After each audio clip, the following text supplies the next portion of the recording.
2021 FDOT District 5 Virtual Workshop. For those that have participated in previous sessions, thank you so much for coming back. And for those of you participating for the first time, we appreciate you coming and joining us today. I can't believe we started this planning for the virtual workshops back in May, and here we are in the middle of September, and Christmas is around the corner. It's incredible how time flies. Well, I appreciate all of you joining us today. Through the first 3 sessions, we've snacked, we've learned, we've virtually mingled, and we've celebrated this unique FDOT program together. From the participant critiques that we've received, it appears that the format and the subject materials have been beneficial and helpful to you. Other than my top 10, no one really should be surprised by the subject matter presented in these sessions. The topics respond to issues and concerns noted by the Byway community. We all recognize the program's challenges, and hopefully these sessions have provided insight and the tools needed to help you, our Byway leaders, advance your organization's mission. I do encourage interaction, ask questions, please engage, and take advantage of the opportunity to learn. And ultimately, carry your knowledge back to all your Byway organizations so you can all continue to be successful. So while sitting at a computer 8 hours straight, like we would do normally in a workshop on a one-day event, and the pandemic coming to the forefront and changing the way we do things these days, we've developed a series of 2-hour virtual workshop sessions spread over a 5-month period.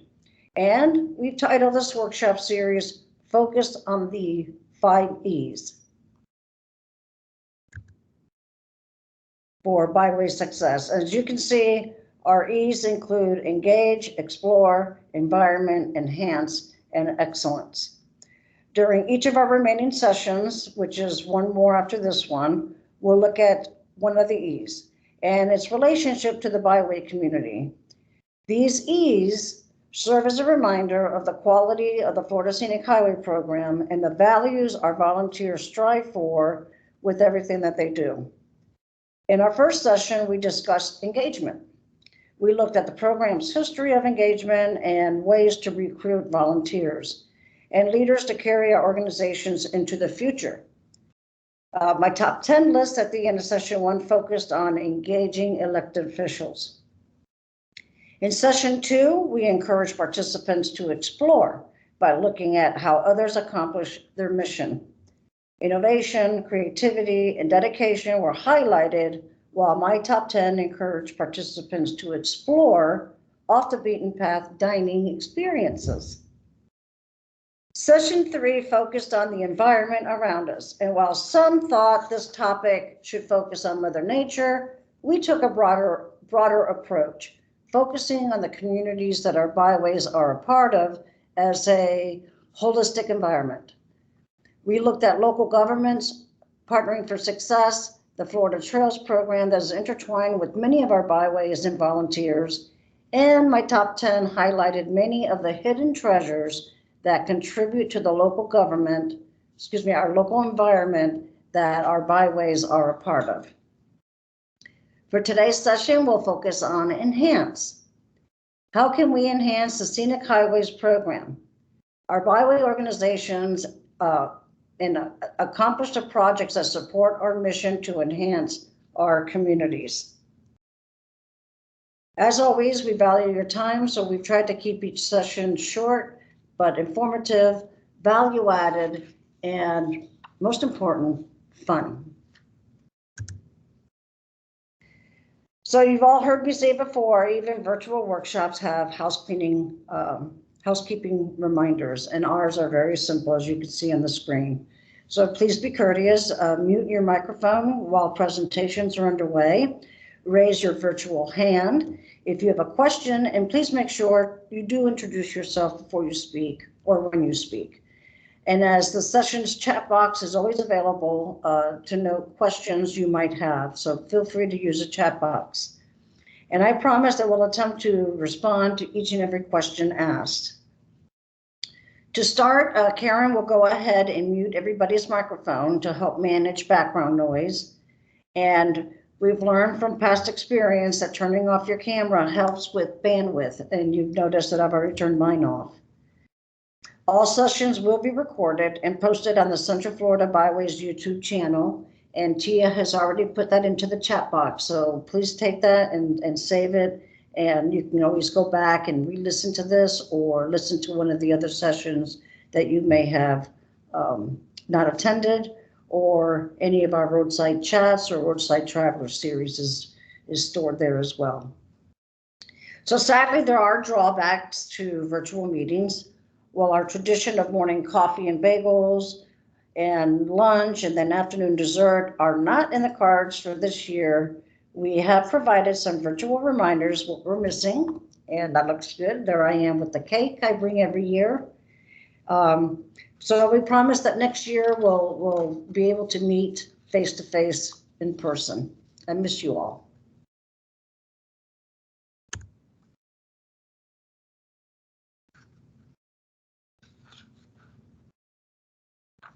It didn't turn. There we go. Okay, we're going to start with the general roll call of participants and everybody on the call today. So Karen, go ahead, because I can't see anything because my PowerPoint is taking up the screen. Yeah. Okay, I'm just going to go through the list. Just unmute yourselves and say your name, the byway you're with, or the organization you're with, and we'll just roll it right along. So first on the list is Andy McFarland. Hi, everyone. I'm here with the William Bartram Scenic and Historic Highway. Thanks, Angie. Lori Belanja. Hello, thank you. I am with the Ridge Scenic Highway. Thanks, Lori. Bill Klein.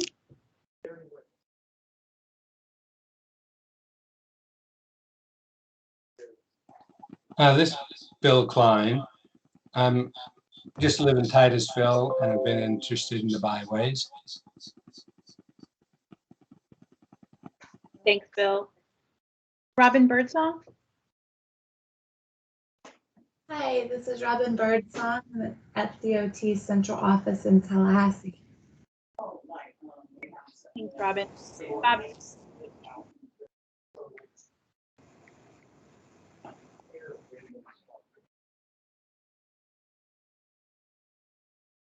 Bob Fink. Sorry, didn't hear you at first. Rob Bird, Armin Scenic Loop and Trail. Oh, hi, Rob. Thanks. Bob Fink. Good morning. I'm Bob Fink with AIM Engineering, Byway Advocate. Thanks, Bob. Janice Charles. Hi, Janice Charles with the Florida Department of Transportation, District 2. Thanks, Janice. Tim Ford.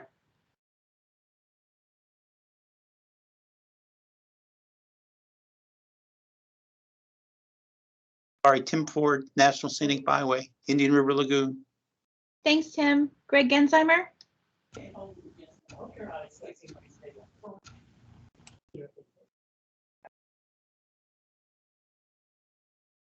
Hey, Greg, you're muted.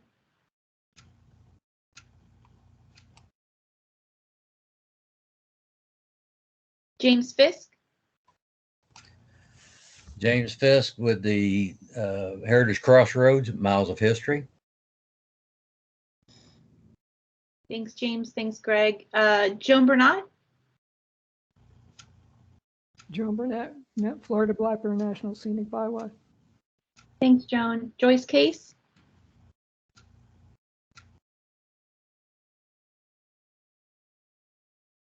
Joyce, I think you're muted.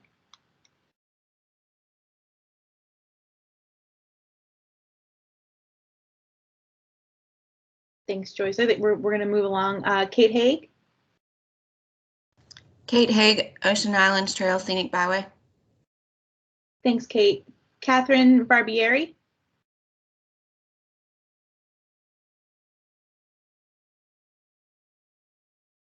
Catherine, you're muted.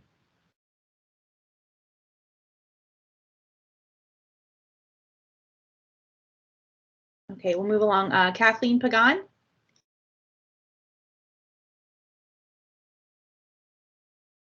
Kim Delaney. Kim Delaney from Treasure Coast Regional Planning Council. And this is Kathleen Pagan, Alachua County Growth Management with the Old Florida Heritage Highway. Thank you. Thanks, Kathleen. Thanks, Kim. Marlis Breckel. Breckel, Titusville Tree Team. Thank you. Marcia Cantrell. Hi, Marcia Cantrell, Indian River Lagoon National Scenic Byway. Thanks, Marcia. Matthew Romanek. Hi, I'm Matt Romanek with the Halifax Heritage Byway and Trails. Thanks, Matt. Maite Medina.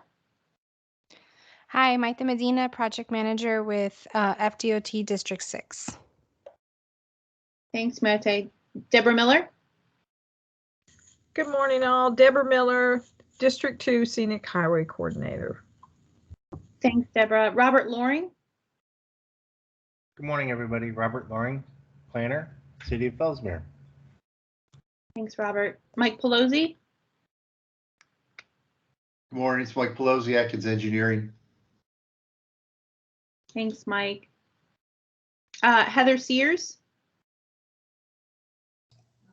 Hi there, Heather Sears. I'm with the Sebastian River Area Chamber and part of the Indian River Lagoon National Scenic Byway. Thanks, Heather. Dean Stoddard. Good morning. This is Dean Stoddard. I'm with FDOT. I'm the State Transportation Landscape Architect, and as such, I'm the Scenic Highways Program Coordinator. Thanks. Thanks, Dean. Victoria Mancini. Hi all, Victoria Mancini, Landscape Architect with Keith. Thanks, Victoria. Tia Ware. Hi guys, it's Tia with the Atkins Support. Thanks, Tia. Kate Widness. Hello, this is Kate Widness with Kimley Horn on for District 3 Scenic Byways. Thanks, Kate. And we also have on the line esteemed Commissioner Sean Mitchell from St. Lucie County. Good morning, everyone. Sean Mitchell, Vice Chair of St. Lucie County Board of County Commissioners. I sit on the Treasure Coast Scenic Highway Corridor and also the Treasure Coast Regional Planning Council. Thank you. Thank you, Karen. Thank you, Commissioner, and thank you, everybody, for attending today. I certainly appreciate you. We had nearly 50 participants in session 1 and about 40, session 2, about 45 in session 3, and today is session 4. And Karen, how many do we have? I cannot see the number. Sorry, we have right now 33 participants so far. That's good. All right. Thank you. Well, now that we have introductions completed, let's just review today's agenda.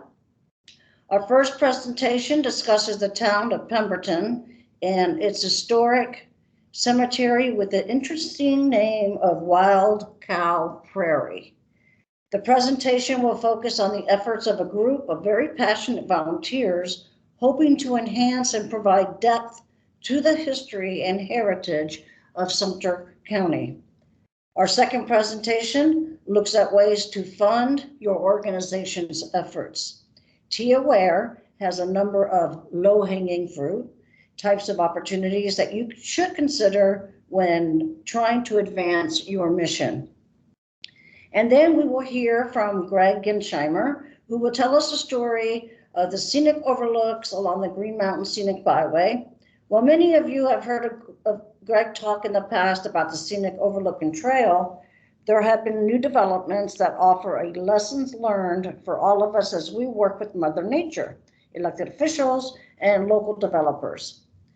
And lastly, Karen Ford is going to discuss organizational succession planning.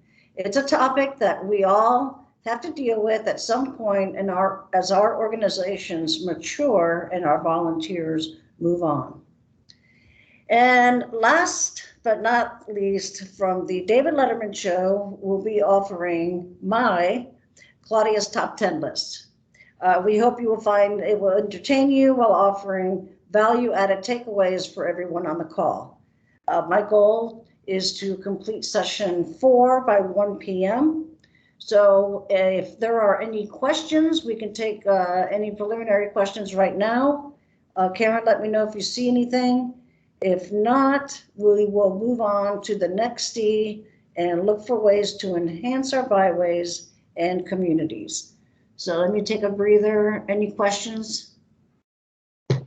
No questions in the chat. Oh, excellent. Okay, well, with that, I'm going to turn this over to Della Daugherty to talk about History Comes Alive in Sumter County. Okay, and I'll go ahead and share my screen, Della, and you just let me know next slide, and I'll flip the slide for you. Alrighty.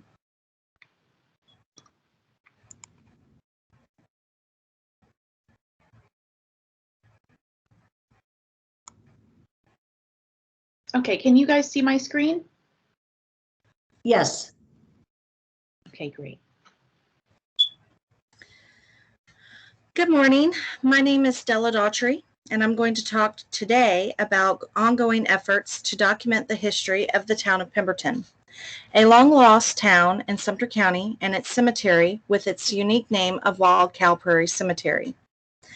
I think that most in this workshop will acknowledge that the history and heritage are the heart of many byway stories. The historic town of Pemberton and the Wild Cow Prairie Cemetery are an important page in the story of Sumter County, and as pages are in a book, the real story is the culmination of all the pages, each interwoven and important in the history of the region. Next slide, please. Before we start, though, let me introduce myself. I work as a freelance artist in my personal time, and I am a local historian. I am a board member for the Scenic Sumter Heritage Byway and president of the Sumter County Preservation Society. I would also like to introduce the Sumter County Preservation Society. While we were only established in 2020, interest in our organization and its mission continues to grow. As you can see, our mission has multiple goals that are intended to help us preserve Sumter County's historical resources while working in partnerships with other nonprofits, societies, and local citizens for the betterment of our community. 5 words stand out in our organization's mission: identify, locate, record, preserve, and share. Next slide. Lastly, you all know about the Scenic Sumter Heritage Byway. The Byway organization is nearly 10 years old. The mission of our Byway organization focuses on 4 key components, our concepts, all of which are very complementary to that of the Preservation Society. These include preservation, education, visitor experience, and economic development. Next slide, please. As I said earlier, our focus today is the Wild Cow Prairie Cemetery. But before you can know the cemetery, you must understand the history of the town of Pemberton. The story of Pemberton is one that starts the same as most pioneer settlements in Florida. And sadly, the end is all too common. By the time this town would come to an end of its existence, there would be almost no physical trace of its existence left. Not one structure remains, and only the town cemetery is here to give us clues about the pioneers that settled and tamed this area of Florida. Next slide, please. In 1842, Congress passed the Armed Occupation Act, and the act authorized giving 160 acres to any adult male who could prove that they had cultivated at least 5 acres and lived in a house fit for habitation for 5 consecutive years. As a result, several pioneer families began to move into the area now known as Sumter County.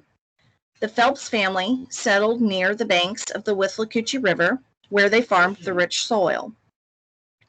Another family moved into the area about 1 mile northeast of the Phelps homestead.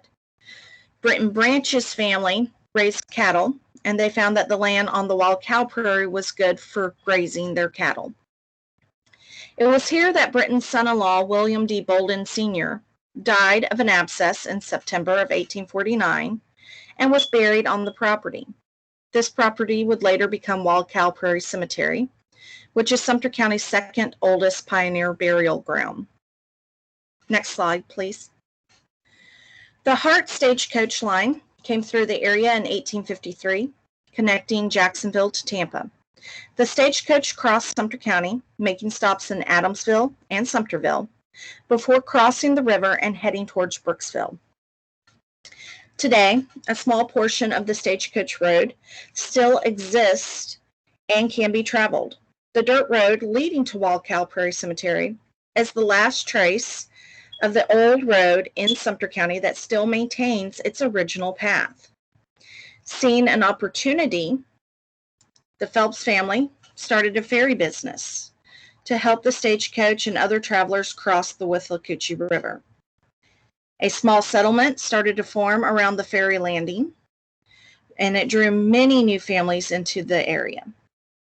In 1869, James T. Pemberton settled nearby and started working for the Phelps family on the ferry. Pemberton would go on to buy the ferry business from his employers in 1874, renaming it Pemberton Ferry. Prior to the arrival of the railroad in Central Florida, Pemberton Ferry was the principal crossing point for the Withlacoochee River between what is now Sumter and Hernando counties. Next slide, please.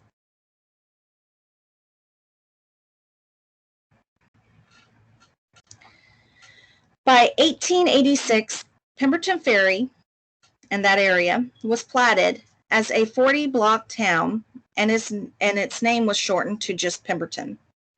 The town had a population around 150 citizens, and it is known that these following structures existed: a Baptist church, a telegraph office, train turntable, a school, blacksmith shop, passenger depot, cargo depot, restaurant, 3 stores, a ferry service, a hotel, and a steamboat landing.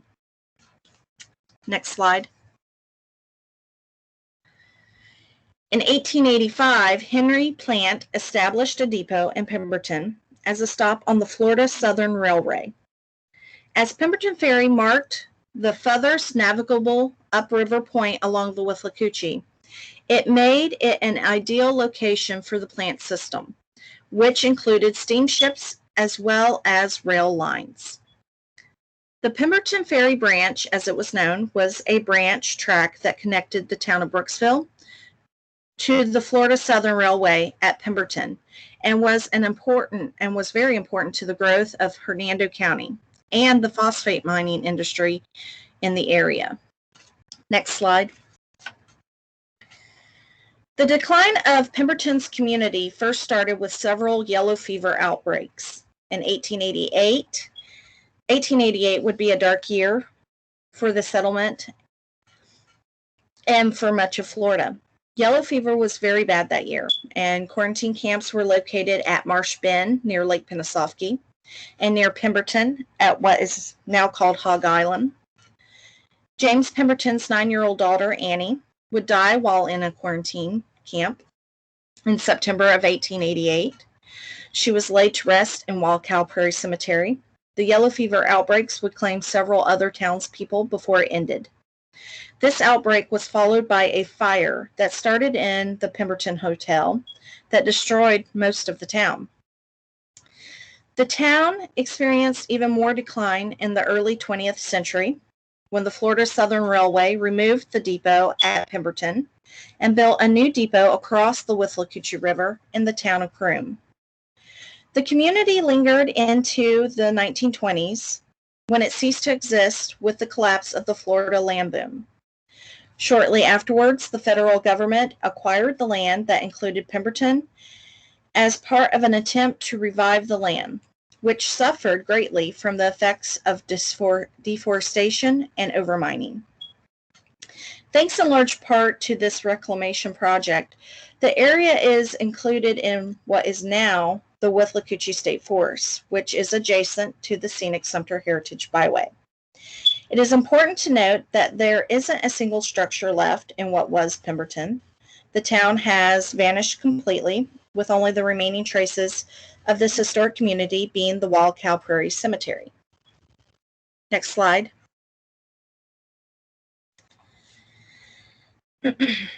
Wild Cow Prairie Cemetery is a small county-owned rural cemetery located off of County Road 673 near Bushnell in Sumter County, Florida. Wild Cow Prairie Cemetery, as we know it today, was once the town burial ground for Pemberton. Recently, it was discovered that the cemetery's original name was Pleasant Valley Cemetery. This cemetery contains the final resting place of James T. Pemberton, the namesake of the town of Pemberton, who has finally been recognized as one of the most important developers and businessmen in Sumter County history, as well as the graves of early county commissioners and numerous veterans. The cemetery, for the most part, originally appeared at first glance to be a small family burial ground with only about 10 to 13 grave markers. Because of vandalism to the burial ground, to the cemetery over many years, about half of the grave markers were damaged in some way, and 1/3 were so badly damaged that only scattered pieces remained. Due to high numbers of sunken areas throughout the cemetery, it was very apparent there were many more graves there than what was known. In October of 2019, I started a preservation effort to rediscover these lost, unmarked graves and began researching the history of Pemberton. Next slide.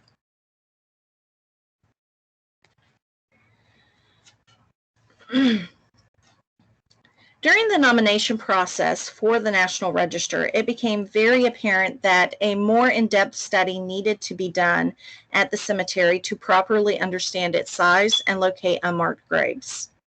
I, with the help of another local historian, Beverly Steele of Royal, approached the Sumter County Board of County Commissioners and asked for their permission to have a ground-penetrating radar survey done of the cemetery, which they approved. The study took place in March of 2020. The GPR results showed a total of 44 graves, some of which were outside the fenced area. Next slide.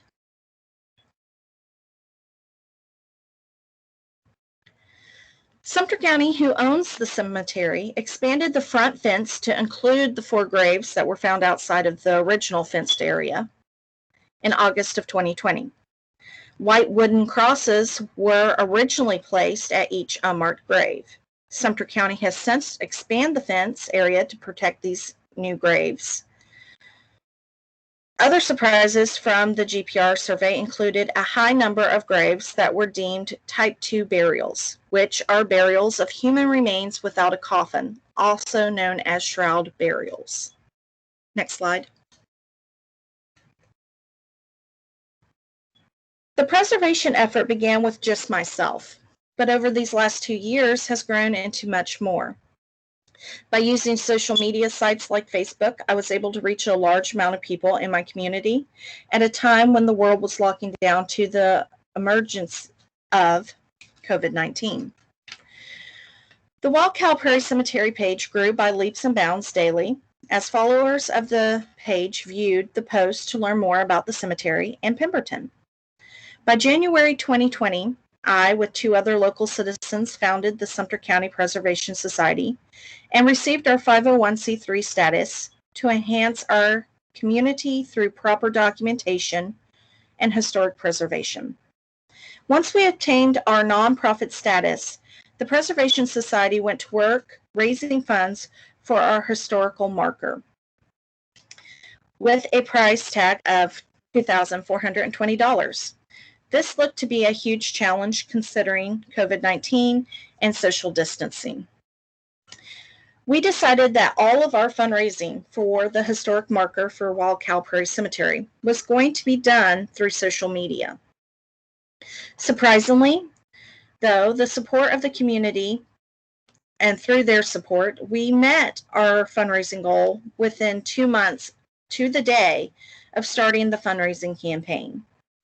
We have also received a lot of support and guidance from the Sumter County Board of County Commissioners, who have made sure the graves are both protected inside the fence and properly marked, so they are never lost again. The support we have received from the public has been positive, with many requests to investigate other lost historic towns and cemeteries in Sumter County, many of which are scattered along the scenic Sumter Heritage Byway. Next slide. COVID-19 has slowed progress in a few areas, but it hasn't stopped our momentum. In a couple of months, we hope to be able to have the dedication ceremony for the state historical marker. Cleaning and repairs are underway for the damaged headstones. Landscaping will begin in another few weeks. A new sign for the cemetery has been designed and is waiting for final approval from Sumter County. We hope to be able to close out the project by the end of this year or early 2022. So there has been plenty to do to tell the story of Wild Cow Prairie Cemetery. It has been a learning experience for all involved, and it has opened doors to several other related issues that we are following, including certified local government, and the African American Abandoned Cemeteries Bill, which was passed earlier this year. Next slide. The history of Pemberton and the cemetery are fascinating stories that could easily be lost with time. Our efforts to learn and tell the story have been a passion for all involved, but some could question whether the energy expended is worth the time. Experts would offer that there are numerous benefits to historic restoration and preservation efforts. Most times they fall into one of four categories. Culture, which is restoring historic buildings and connecting us to the past. They are physical reminders of what came before us. They help to create a sense of culture in a neighborhood. Education, with visiting old structures, is a good way for architects and builders to study past techniques and design, and students and others can also learn about what came before them and what might have influenced the present day. It affects economy, because historic restoration benefits culture and education, but it also helps to boost the economy. Preserving or restoring old structures is good for local economies, but not only benefits travel and heritage tourism, but it also helps communities access grant funds that can improve the local area and environment. Compared to a new build. You can restore a structure that has value, history, meaning without the need of demolition or investing in tons of new materials. So this has been a neat story, but how does it relate to the Scenic Sumter Heritage Byway and this session on Enhance? For the Preservation Society and the Byway organization, it can be summed up in a single statement: depth of story. Both organizations want to ensure that the Byway story is told. It is part of the mission for both organizations.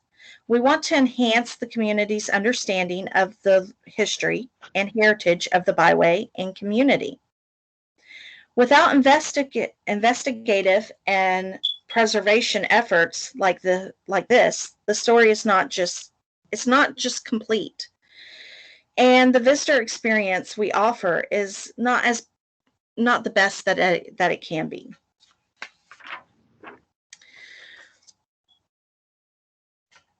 While this slide breaks Enhance into its components, it is the depth of the story that that we work to advance in the byway.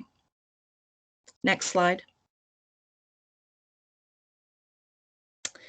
Thank you for listening today, and I am more than happy to take any questions you might have.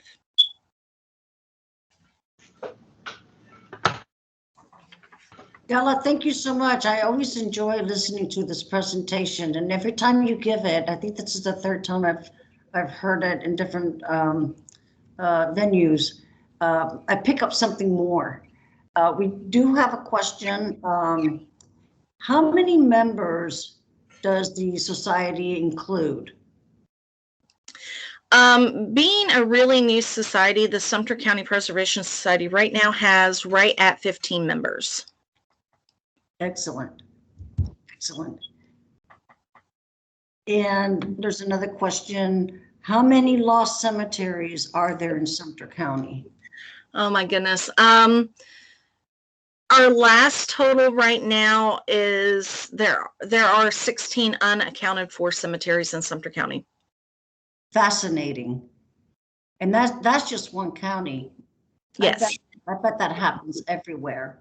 I'm a part of a couple of Facebook pages that deal with historic places in Florida, and these folks are constantly coming upon abandoned cemeteries. And it's really enlightening to watch, because what they do is they'll go out there and they'll clean up the property on their own with no compensation, just like you all do, and clean the headstones and do research. Again, Della, I commend you for everything that you've accomplished. I think getting the Historic Preservation Award out there is monumental. So I thank you very, very much. If there's no other questions, I don't know if okay, the next. Yeah, that's all I see, Claudia. That's all. Okay, excellent. Our next presentation is going to be Tia Ware presenting low-hanging fruit. This is a presentation that all byway organizations should take into consideration. Take it away, Tia. Thank you. Thanks, Claudia. Just want to make sure that you guys can hear me. You're Tia. sounding real good to you. Perfect. Perfect. Yeah. Perfect. Okay, so good morning. I'm Tia, and I think we're all excited about the simple ways that we can get funding for our byways. So this presentation is going to be about money and how to enhance your byway and its strategies to acquire more donations. Next.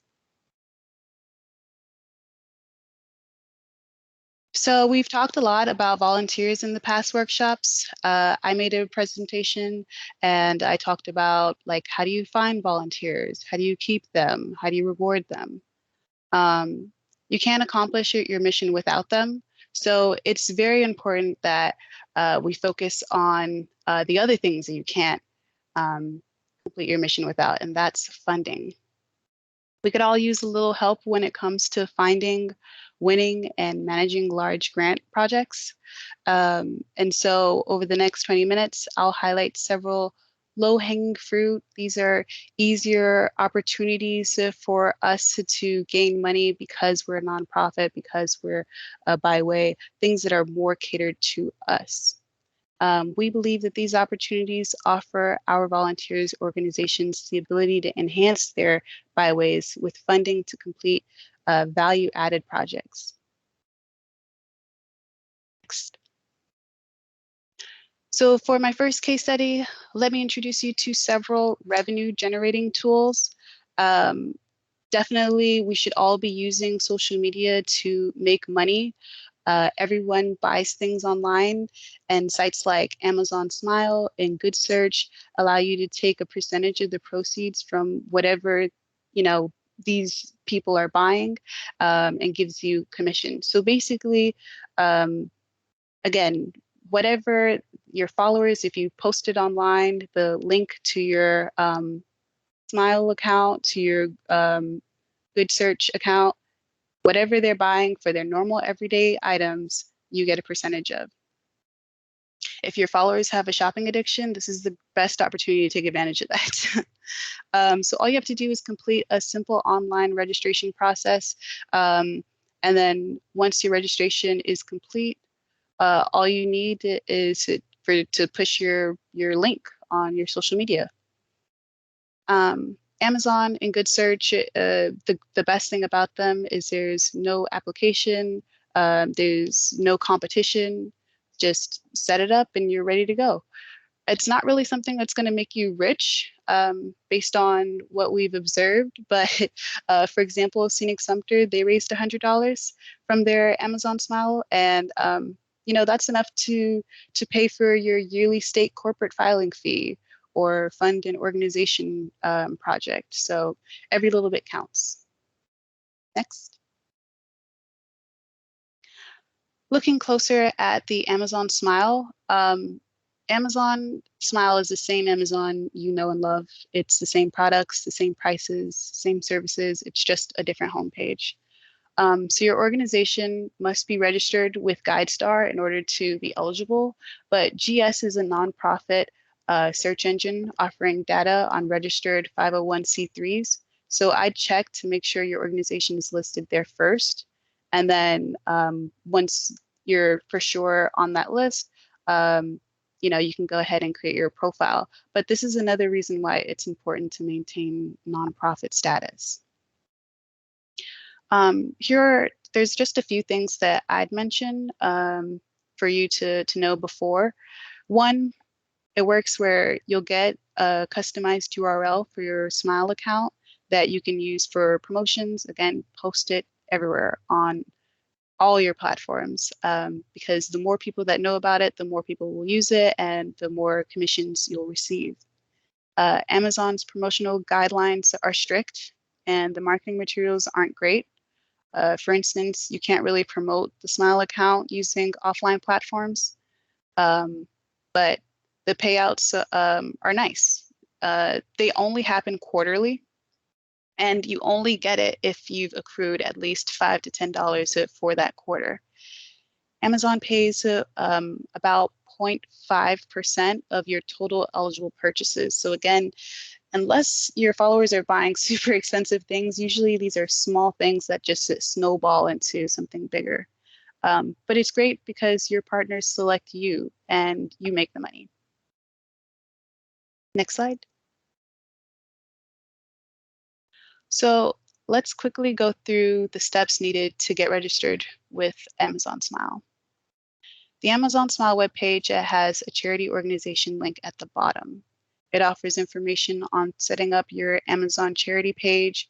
It's got marketing tips, and there's numerous resources on getting started in that link. Next. Good Search is another social media tool designated to help you generate money. This one is a Yahoo-powered charity-focused search engine. So over 1,000 nonprofits actually participate, and any nonprofit is eligible. Next. So let's talk about the donation button. Use the donate button to link to your PayPal account everywhere you can. I strongly, suggest that anywhere that you can, why not? Surprisingly, I did see that many groups don't have a donate button on their website. I'm not really sure why, because it's easy to set up. As long as you have a bank account, you can work with us. We can try to get that set up for you. And it works. Sumter received like $7,000 in a donation, which is insane. So it definitely works. It definitely pays to just try it. It can't hurt. And you can, be sure to market it on all your platforms. So Facebook's donate button, for example, offers direct access to PayPal, GoFundMe, and website accounts. It allows you to add your donate button to your posts, which is convenient. You can let Facebook users fundraise for you, so they can create a post and include your donate button on their post. Facebook offers free advertisements for your organization, for nonprofits. It's a free service provided by Facebook to help nonprofits. And above all, it's a simple registration process. It can be accessed on their charitable giving tools webpage. Next. So our second case study looks at ways to stand out from other nonprofits. Again, so our first case study was to explain like, hey, these are all the things that are available to you because you're a nonprofit and you've already set yourself apart from all of the competition that isn't a nonprofit.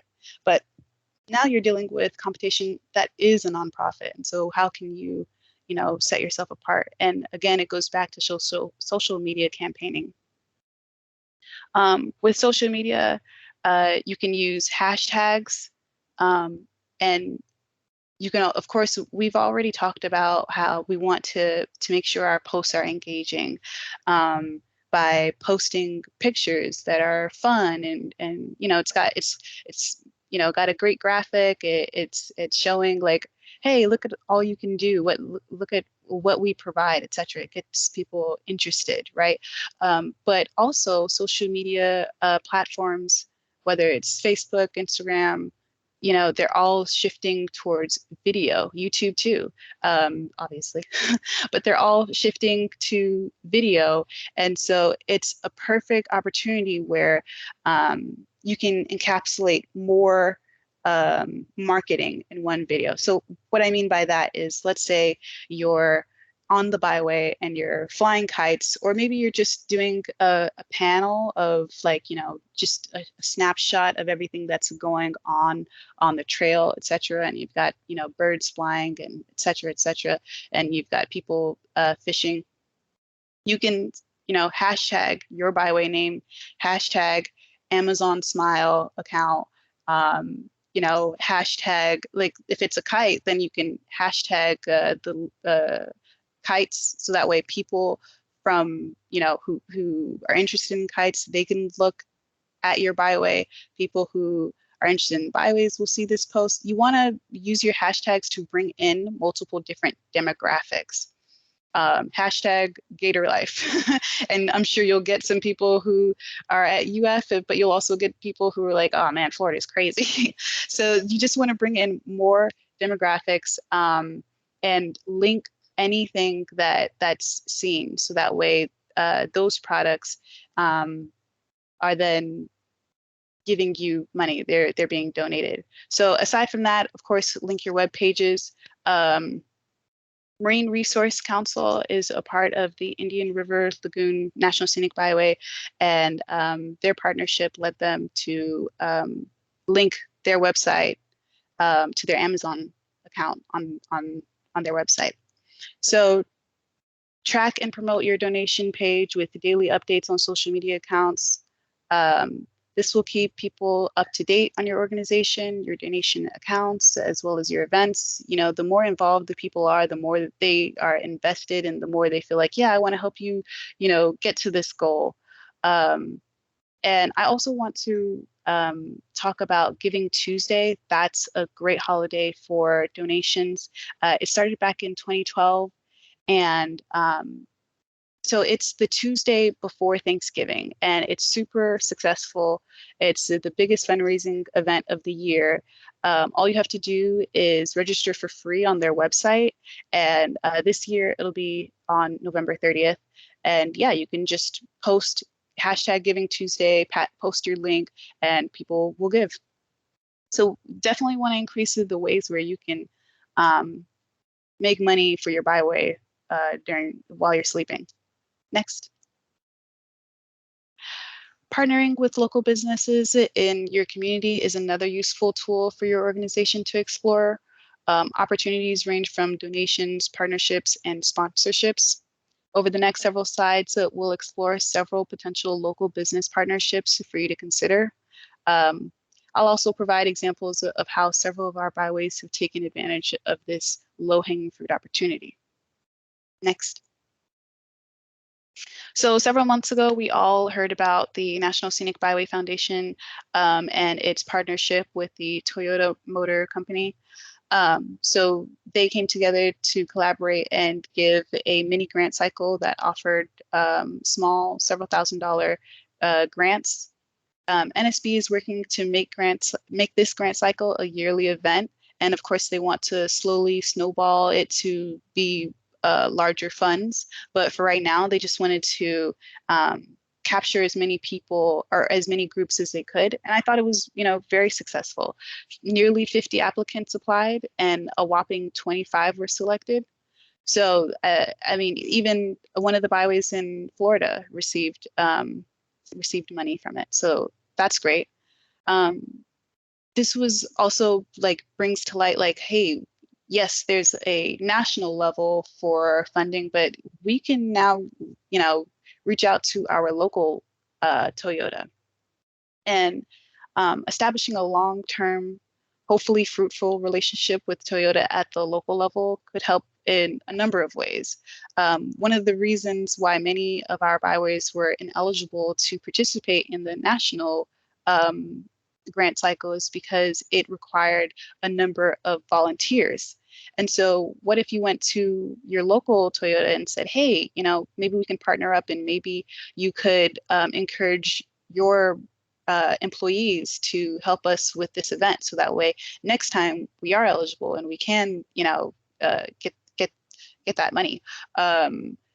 Or maybe it's just an additional marketing platform. So maybe they can't really help with the volunteers, but hey, we like what you're doing. And since we're already affiliated with you all on the national level, maybe we can put you on our webpage and we'll add your donation button to our webpage.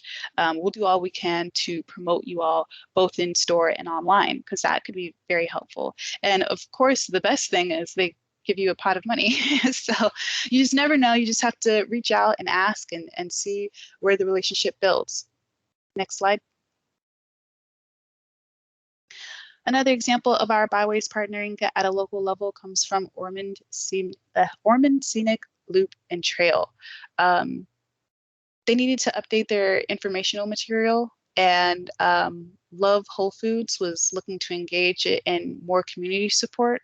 And so they collaborated, and it resulted in a commitment to help print the rat cards that you see above or see here.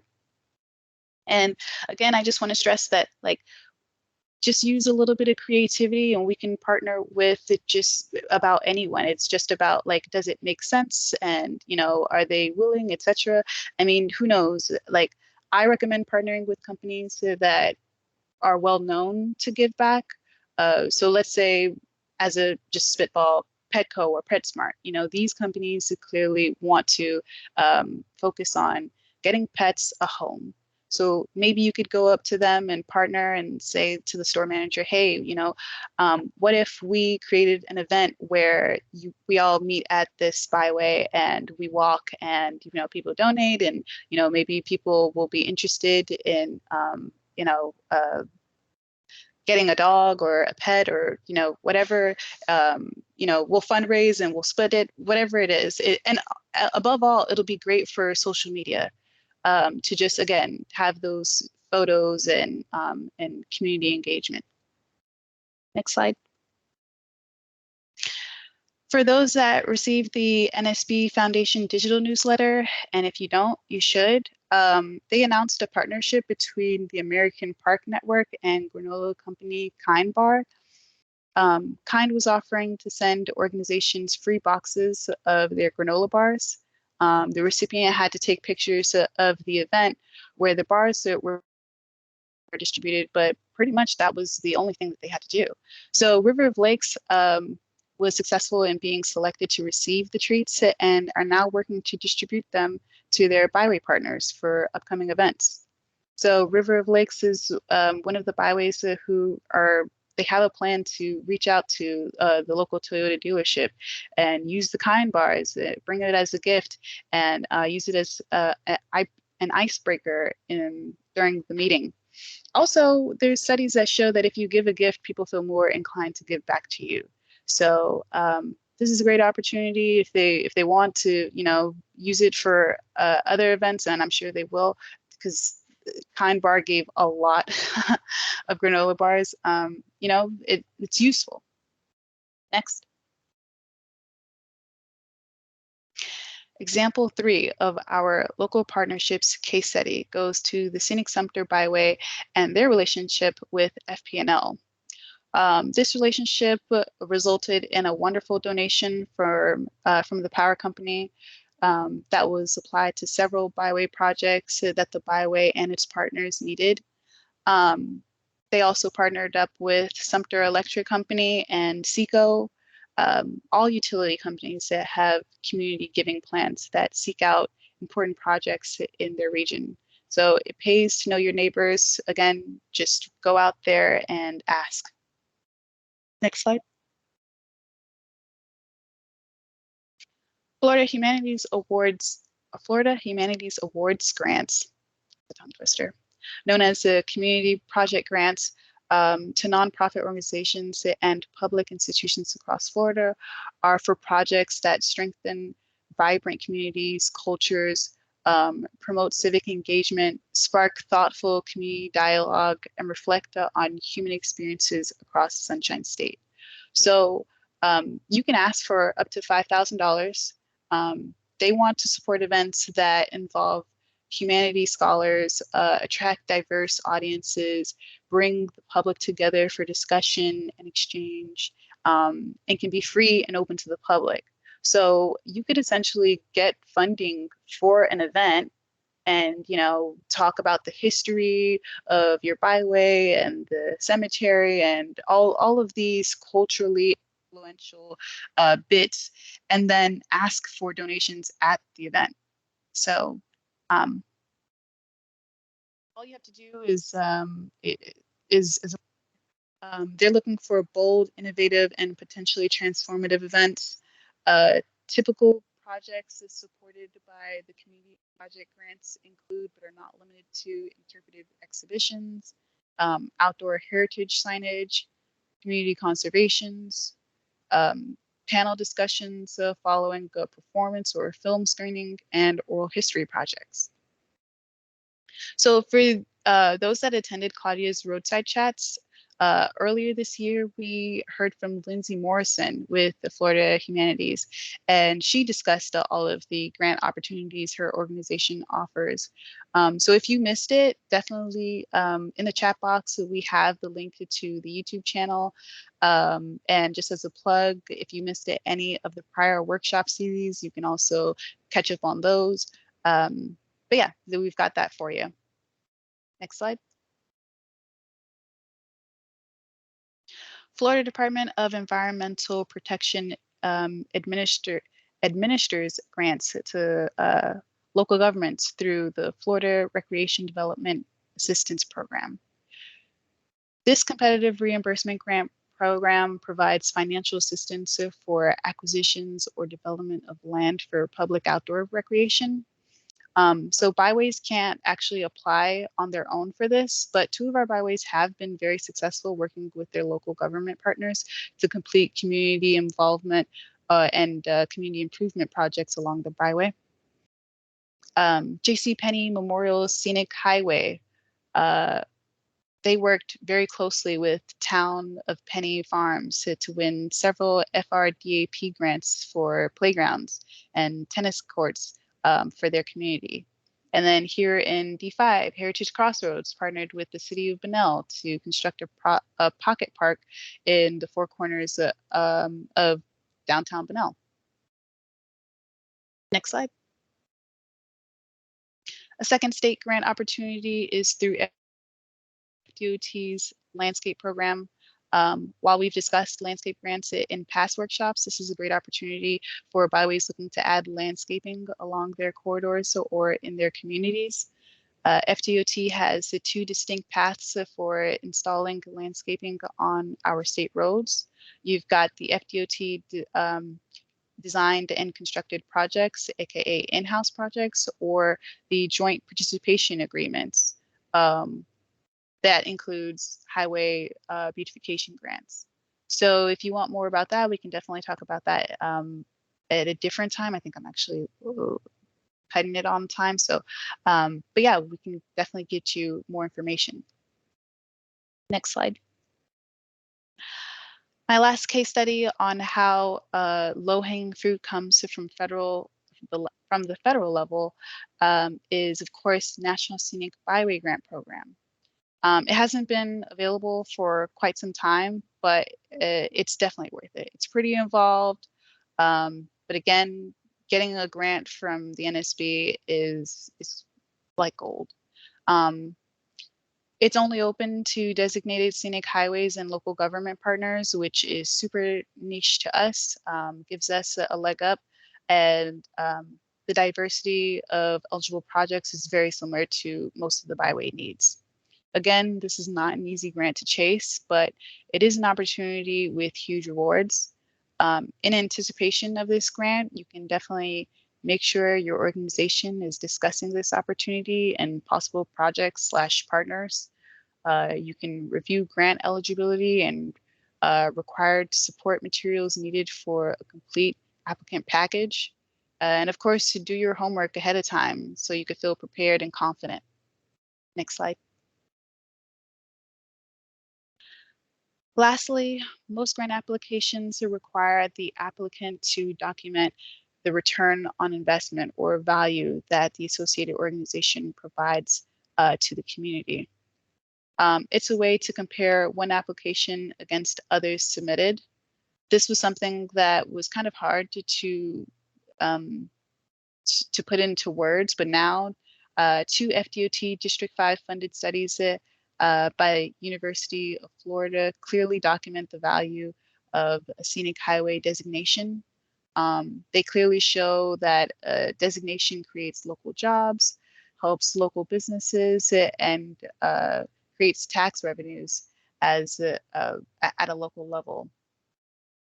So while these studies have focused on individual byways, the findings are easily transferable to any other byway in the state.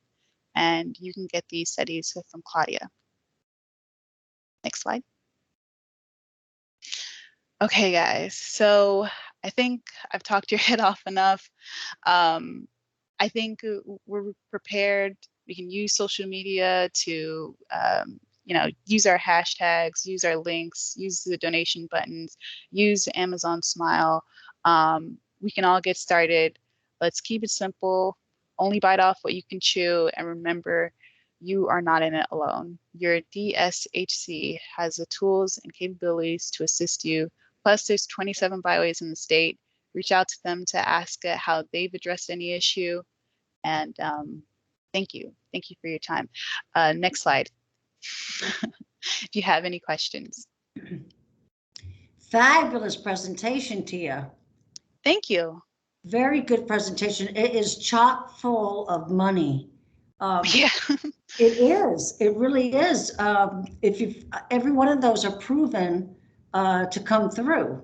So the good news is that this will be stored on the dedicated YouTube channel, Central Florida Scenic Byways, so you can go back if you missed anything and pick up Tia's tidbits that you may not have jotted down, but definitely pursue the avenues that Tia has presented, because they do work. And as Tia showed, there are plenty of byways doing it right now.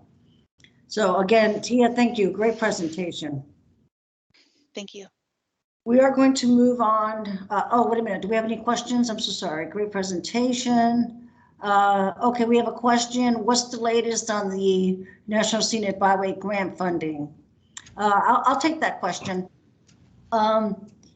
So they were hopeful that $50 million per year for the next 5 years would flow back into the program. The current bill did not have it in there. I know the House passed it with the money there. When it got to the Senate, it was withdrawn. There's a group of folks that submitted an amendment to get it back in. The last I heard was that it is not in there. But the good news is that There is $16 million in fiscal year 23 coming into the National Scenic Byway program. And here in District 5, we are working very hard to get all the District 5 byways ready to capture a piece of that pie when it comes down in fiscal year 23. There's a number of things folks need to get done in order to be eligible to even submit a grant. Let's see what else we got here. Presentation. Oh yes, the link for the YouTube channel is further up in the chat box. If you can't locate it, just drop me another note and we will put it back in the chat box for you. And hey, Claudia, I want to apologize. Pelosi, I want to apologize. The internet seems to be a bit laggy today. So yeah. I know some folks were a couple of slides behind, and hopefully they've caught up and that the system gets better as we move along, but I apologize for that. And like you just said, these presentations will be in the YouTube channel anyways, but I hate for anybody to be behind by their presentations. Yes, the internet we can't really control. Everybody's internet is individual. Where I'm sitting in the DOT district office in DeLand, I haven't had a hiccup. But if I were at home in my home office, I might. So I think it just depends on locale and the weather. I really think the weather has a big play in it. Okay, so we'll get that link dropped back in there. Okay, Angie? Okay, so our next presenter is Greg Gensheimer, and he is going to present on why do trees grow so fast? And you'll get that meaning in a moment when he gets to that. Thank you, Greg. Take it away. Good afternoon, everybody, and I'm sorry I wasn't able to introduce myself earlier. I'm Greg Gensheimer, Green Mountain Scenic Byway. I was a little bit too anxious on clicking the mute button on my screen. I didn't account for the second of delay in it working, and so I kept on muting myself as I was trying to introduce. So, and it's interesting. An awful lot of the stuff that Tia had talked to, I'm going to be talking about. Fortunately or not, from real experience from our efforts at trying to build that structure that you can see on the lower left of the first slide. Can we move to the next one, please?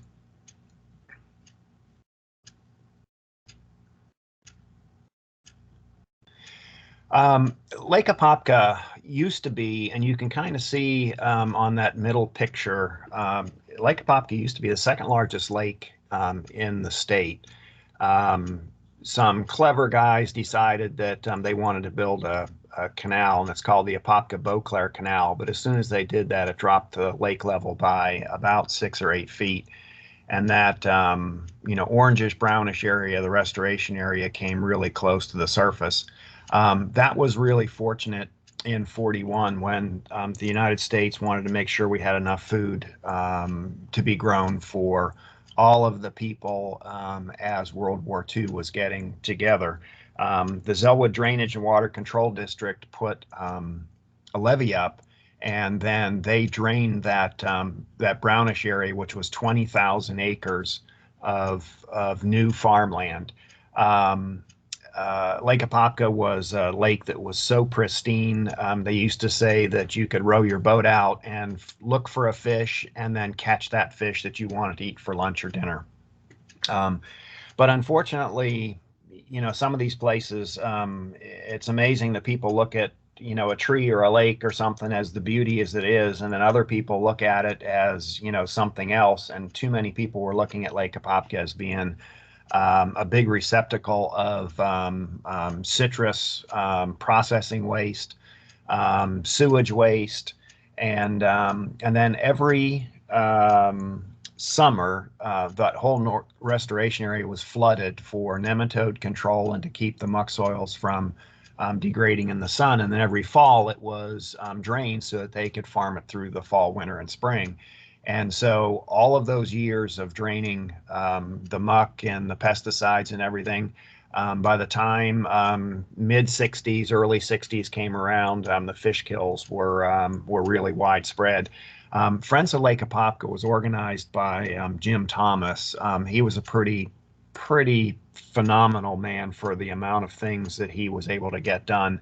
And I think single-handedly he was one of the keys that was really looking at trying to restore Lake Apopka. Next slide, please.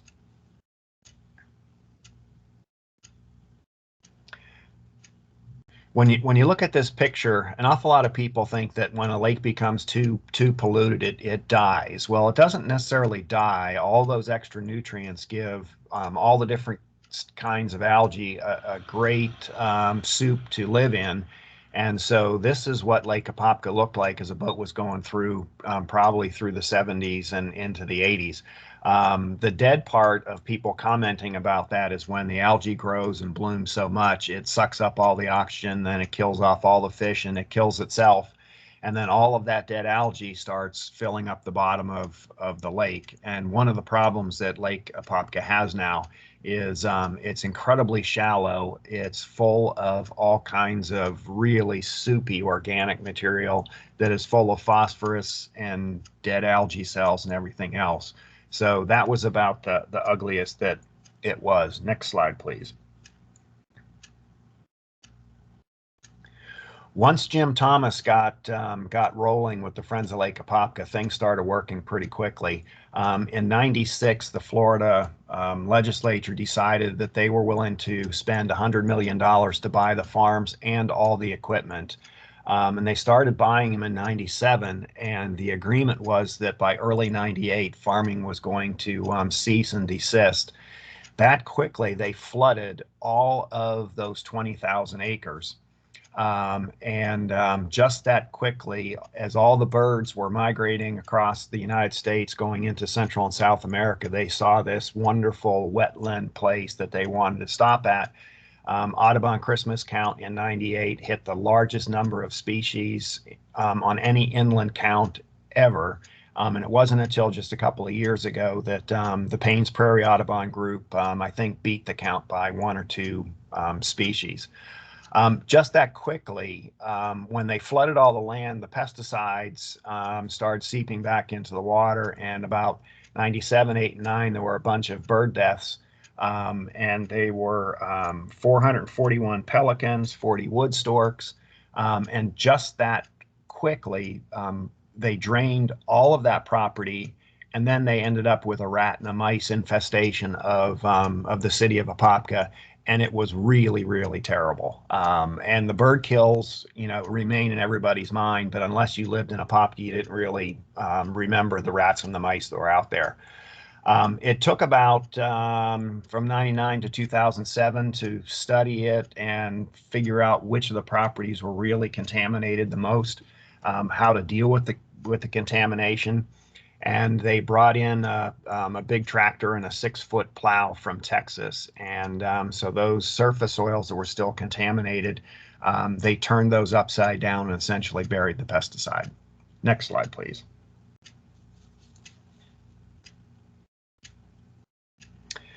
Some more history on this Lake Apopka. And again, Friends of Lake Apopka, I'll start calling them FOLA, and Jim Thomas.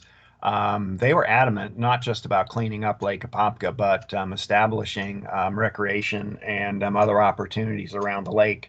That basin-wide planning initiative from 2000 was the first one that really started talking about trails that went somewhere. And they also talked about long distance trails, and the longer the distance that a trail is, the longer distance from away that trail that people come into the community. So back that long ago, they had the right idea that building trails and building recreational opportunities was going to bring tourists and visitors into the community where they could spend the money. The Greenways and Trails report from 2002, again, that was Friends of Lake Apopka. It expanded the planning of trailheads, spur trails, and different connections. And then Green Mountain had our first corridor master plan in 2008. And it's amazing, over 15, 20 years that we do these things, we forget the history of what we did from that long ago. And I was looking back through this report, and one of the things that I saw was that it established our recreation and open space plan.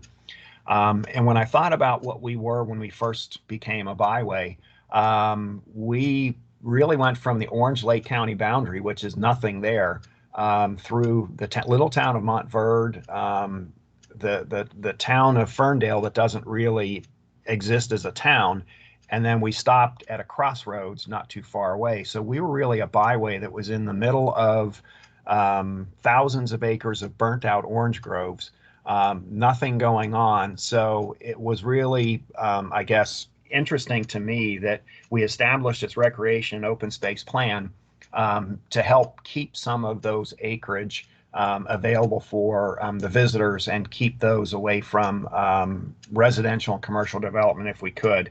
Another really interesting thing too, and we're going to get to it as the main part of this presentation, is there was a line item that was identified that Sugarloaf Mountain at least deserved a pull-off area. And for those that don't know, Sugarloaf Mountain is the highest point in Peninsula Florida at 312 feet.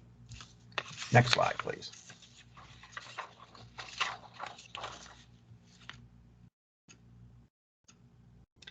Somewhere around 2007, 2006, something like that. And, Friends of Lake Apopka, the Audubon Group, and Green Mountain, we all had our friends in the St. Johns River Water Management District that owns the North Shore Restoration Area. One or all of us at the same time found out that the property was going to have, was going to be clean enough so that then they could open it. Because from 1998, when they drained all the property, they cut all the people out, and the only time you could get up there is if you were in an organized bird count. I'd been up there, I don't know, 50, 60 times for different monthly counts, and I'd been all over that place. But unless you were in an organized trip, you just couldn't get onto that property. And then all of a sudden, the district said that, yes, it's probably clean enough now. Let's see what we can do with trails. And this was one of the first maps that we had put together. The problem we had back then is that the district did not have any access to trailheads. And so trailheads on the east side and the west side had to be built. Next slide, please.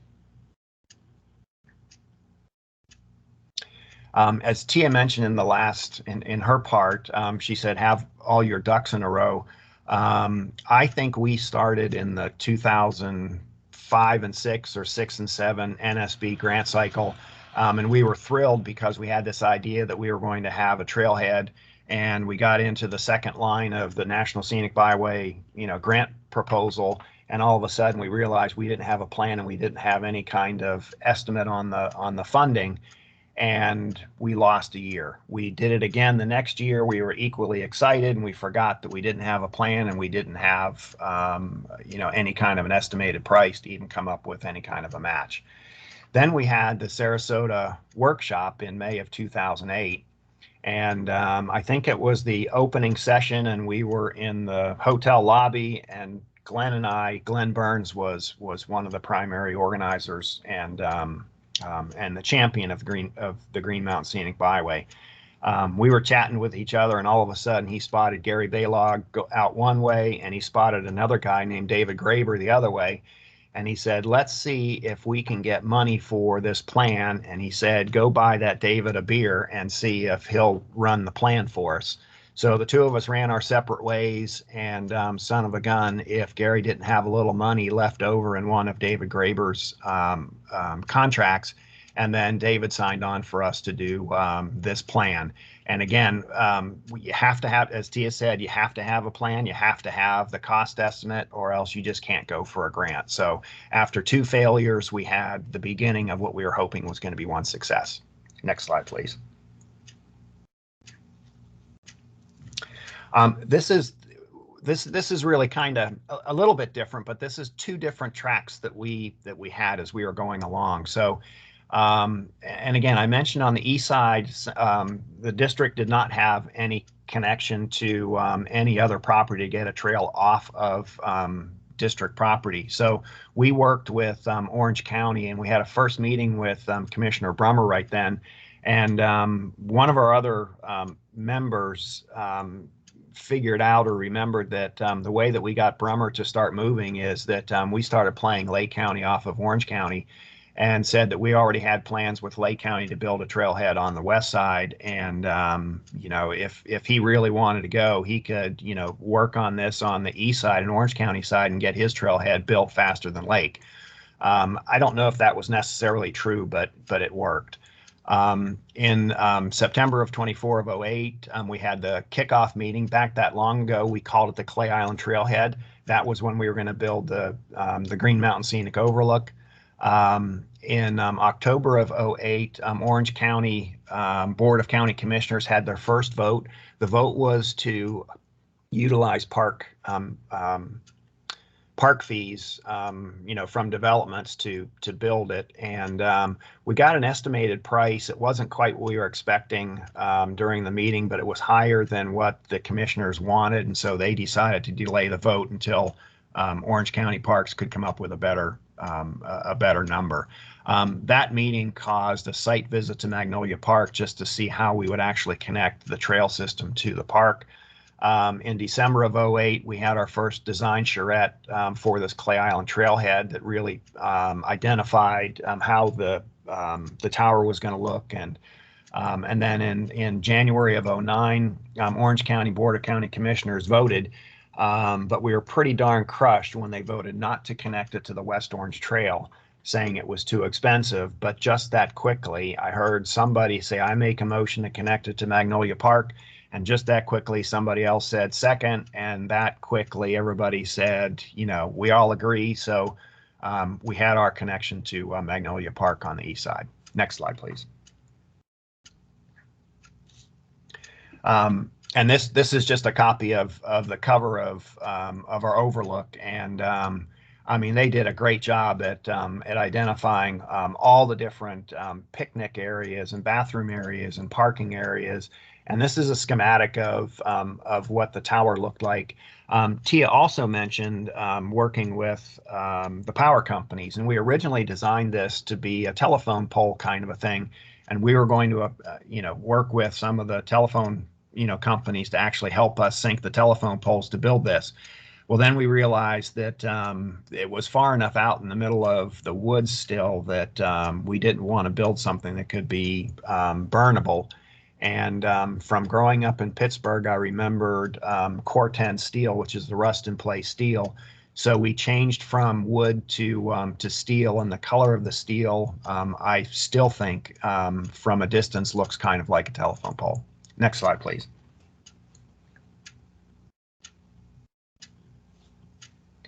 So as we were designing this, we had no idea that we were going to get any kind of money. And so David Graber and Inwood created a phased kind of a process so that we could ask for a little bit of money and then get the project going. And so you can see the overlook, and you can see a little bit of a trail. And then in the next slide, you can see the trail connection down to the railroad right of way.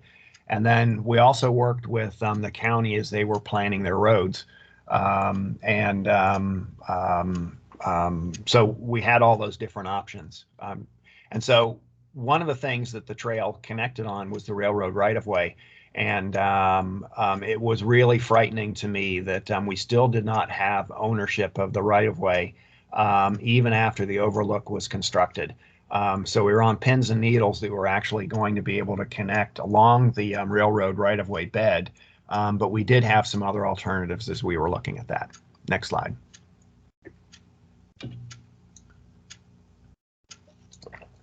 So with plan in place and the housing, or I guess the Great Recession being in the middle of everything, there wasn't a whole lot that was positive going on in Lake County. And so Lake County Commissioner Sean Parks agreed to give us the match money. Once we had the match money, we had the plan. And we had a shovel-ready project where an awful lot of the rest of the country was still reeling from the Great Recession.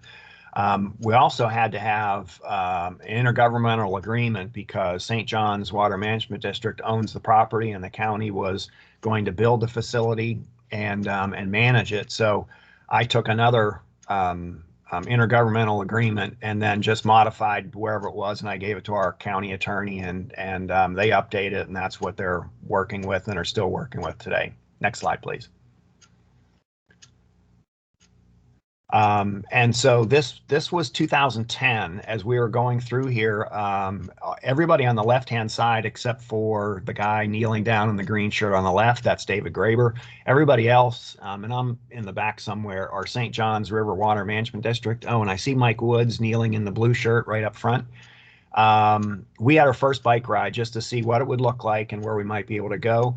And on the right-hand picture in the dark shirt right in the middle, that's Glenn Burns. And you can always say that he doesn't like the front line, so he's never in the big pictures. You have to kind of slip a picture in to get him in there. But again, he was one of the driving forces in getting this done.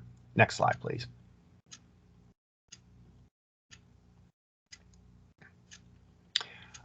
This was actually the beginning picture on the left, and the little man shaking his head. If you look in the picture behind the SUV, you can see a guy waving his arms. I still don't know what in the world that guy was doing back there. Maybe he was doing his yoga before he's going to ride his bike. But that cul-de-sac there is actually where the Magnolia Trail connects into the trails across, one of the trails across the north shore of Lake Apopka. The building to the right is, they call it the historic pump house.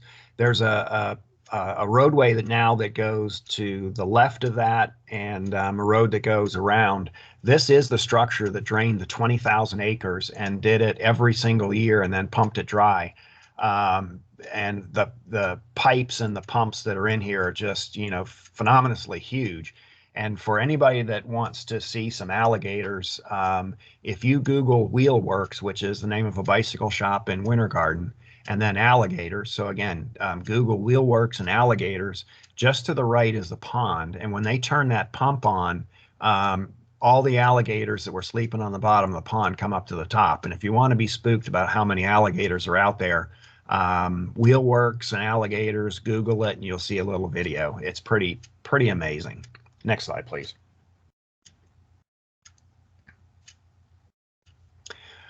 We started off, piece by piece by piece. Again, this was brand new property that hadn't been opened up since 1998, and the district was really careful about opening it up. Unfortunately, among us, there's enough people that don't have sense enough to tie their shoes, and they get out into these places and they get lost and they drop their cars in the canals and they do all kinds of things and cause themselves all kinds of problems. So the district was really leery about opening this up right away.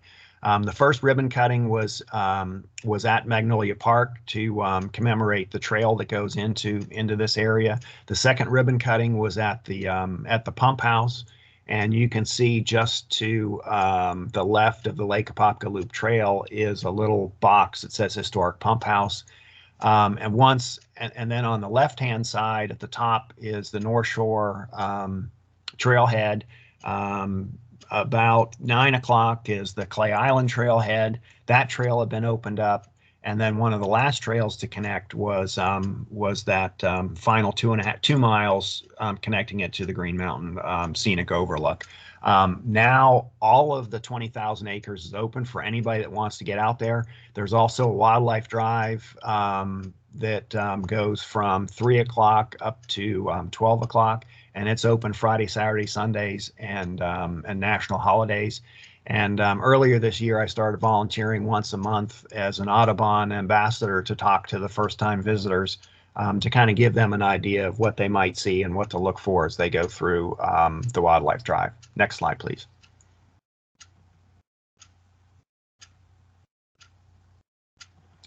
The comment about how fast trees grows. As soon as I saw this constructed and looked at it, I smiled because I think it was one of the greater things I've done in my life. And then just as soon as I said that, I thought, man, we should have built higher. What can we do to make a higher, observation? Because son of a gun, those trees did grow. And when we could see the lake easily, by the time it took us to build the thing, we could just see a sliver of the lake. So there wasn't a whole lot going on.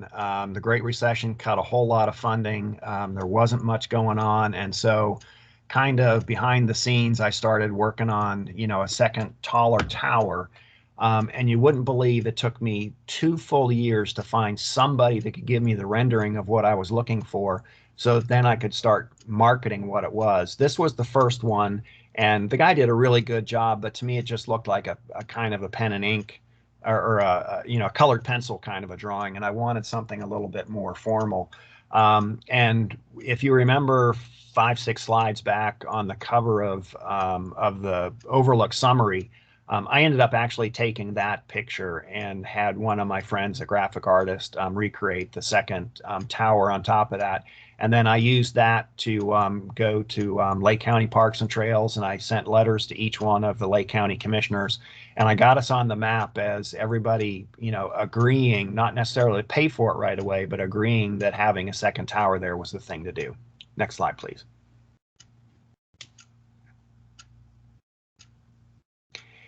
And then this is the appraiser's map of the top of Sugarloaf Mountain, and it was spring of this year. I gave a presentation with a couple other folks to the South Lake Chamber of Commerce. I didn't know that the mayor of Mineola was on the call, and I was talking about you know, building the second tower and the trails that were going to connect up through here, which is going to be about 6,000 homes.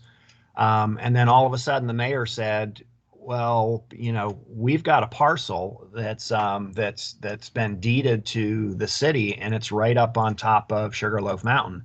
And so if you look at Sugarloaf Mountain, it makes that 90-degree bend to the left. That long, narrow parcel to the right of that line, that's a 5-acre parcel that is deeded to Mineola. And so I started trying to work with the mayor, and it was amazing how people just didn't really want to work. And what I finally came up with is that the neighbors were going to be surrounded by 3,000-4,000 homes. So their 5-acre, you know, 10-acre parcels were going to be jammed up front with big houses jammed together, almost zero lot line. And with the additional 5,000-6,000 cars were going through, they were given a terrible choice of either cutting off access to their little neighborhood or allowing, you know, 5, 10, 15,000 cars to go past their streets every day. So when the mayor wouldn't talk to me, I started going to the neighbors, and I got some ideas from the neighbors. And one of the things that I realized, rather than, and their primary negative was that parcel looks directly into downtown Orlando.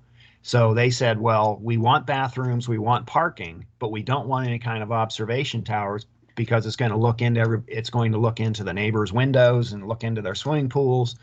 But they didn't realize that if they built a bathroom or parking, it was going to cut off their view, you know, to the lake.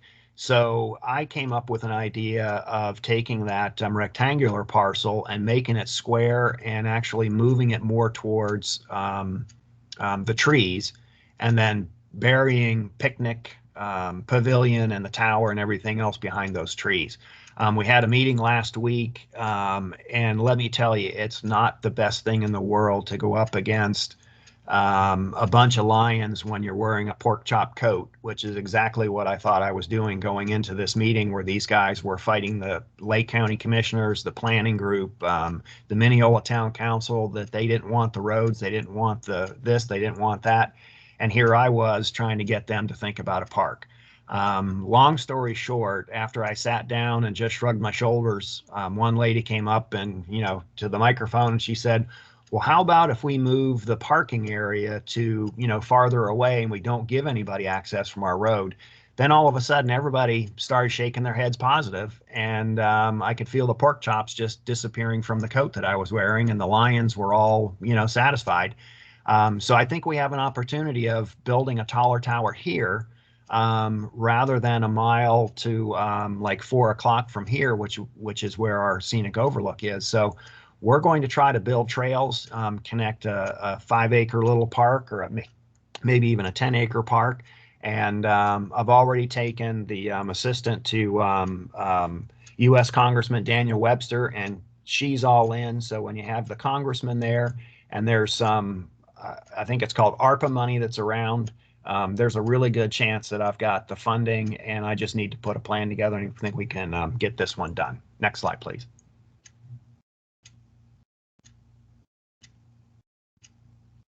And the City Mineola's logo, and I can't do it without them, but I think the objective is if I catch all the tomatoes and put the whole thing together, then you know, other people can take some of the credit, and I don't care.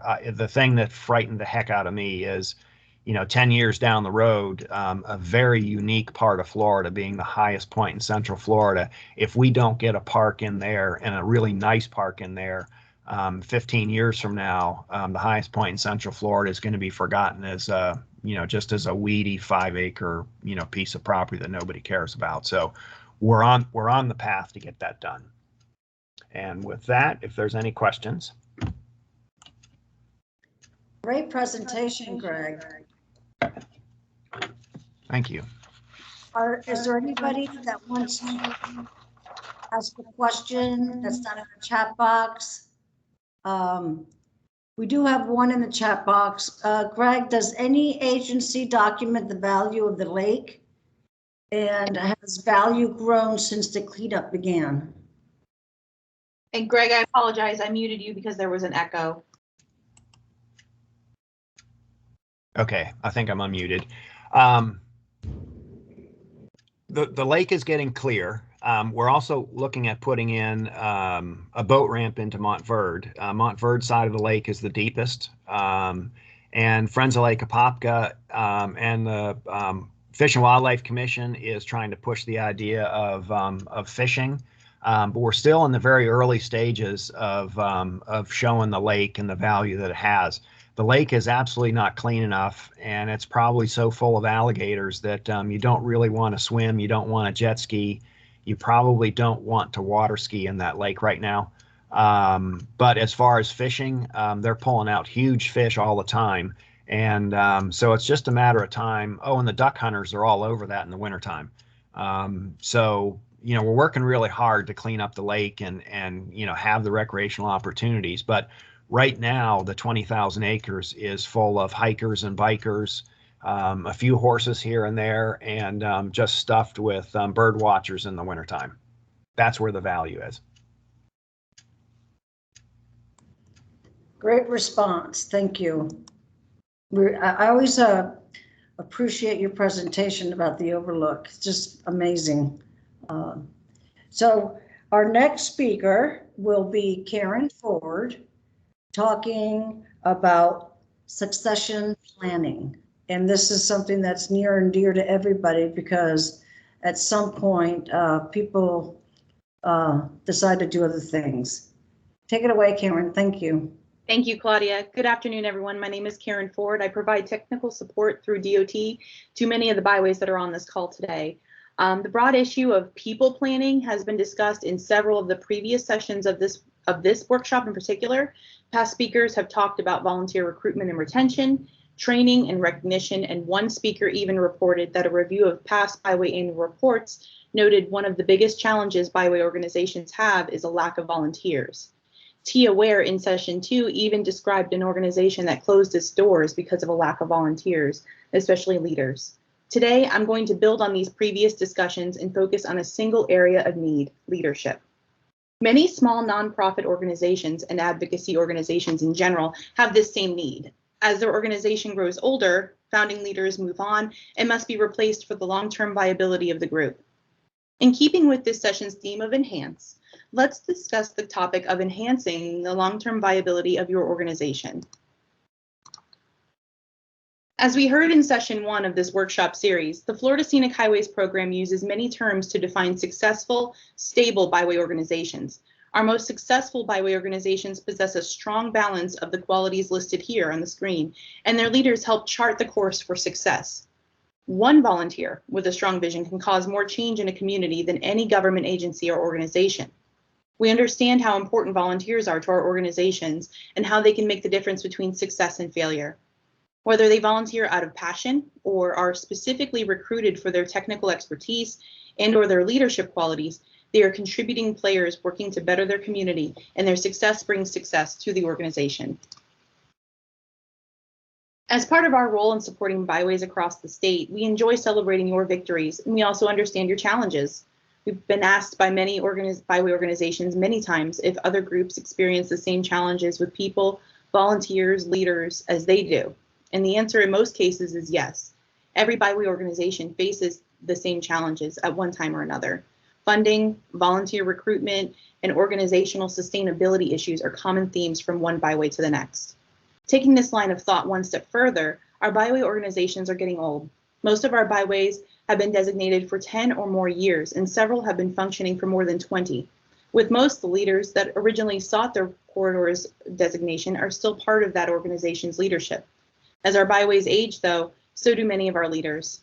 All of our leaders have a passion for what they do, and they have done it well for many years. Just look at the average time that many of our past Gary Baylog Award winners have had with their organizations. It averages over 10 years of involvement with their byway and the Florida Scenic Highway program. Our byway organizations need strategies in place for the day when their current, in many cases, original leaders move on.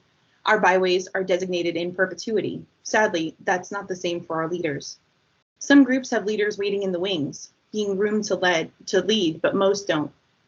Let's discuss succession planning as a tool for the long-term health of our byway organizations.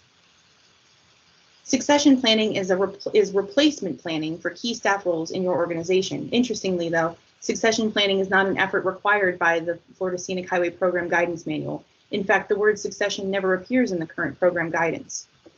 So, if it's not required, why are we even talking about it? While the word may not be in the manual, certainly the concepts of designated in perpetuity, long-term sustainability, and planning are.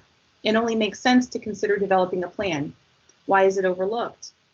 There's a head in the sand approach. Boards don't know what to consider when they lose their leaders. It's not a requirement of the program. And there's a reluctance on the part of some current leaders, especially if that person was the founder of the organization, to really think about transitioning leadership to someone else. We all know, though, that the day will eventually come when the leader retires or resigns, and if there's no plan, then the scramble will be on to fill the void. If not planned for, this scramble will impact the organization, disrupt momentum, and cause chaos in the organization, and possibly impact ongoing projects and relationships. Because we work with a number of byways across the state, we enjoy celebrating your victories, and we also understand your challenges. Several of you have asked many times if other groups in the state have similar challenges, and as we discussed before, the answer is yes. A lot of byways face these same challenges, including lack of funding, volunteer recruitment, and just general sustainability of their organization. Following this trend, there is an additional observation that we note from one byway to the next, that the byways are aging. The organizations themselves have been around for over 10 years, some 20.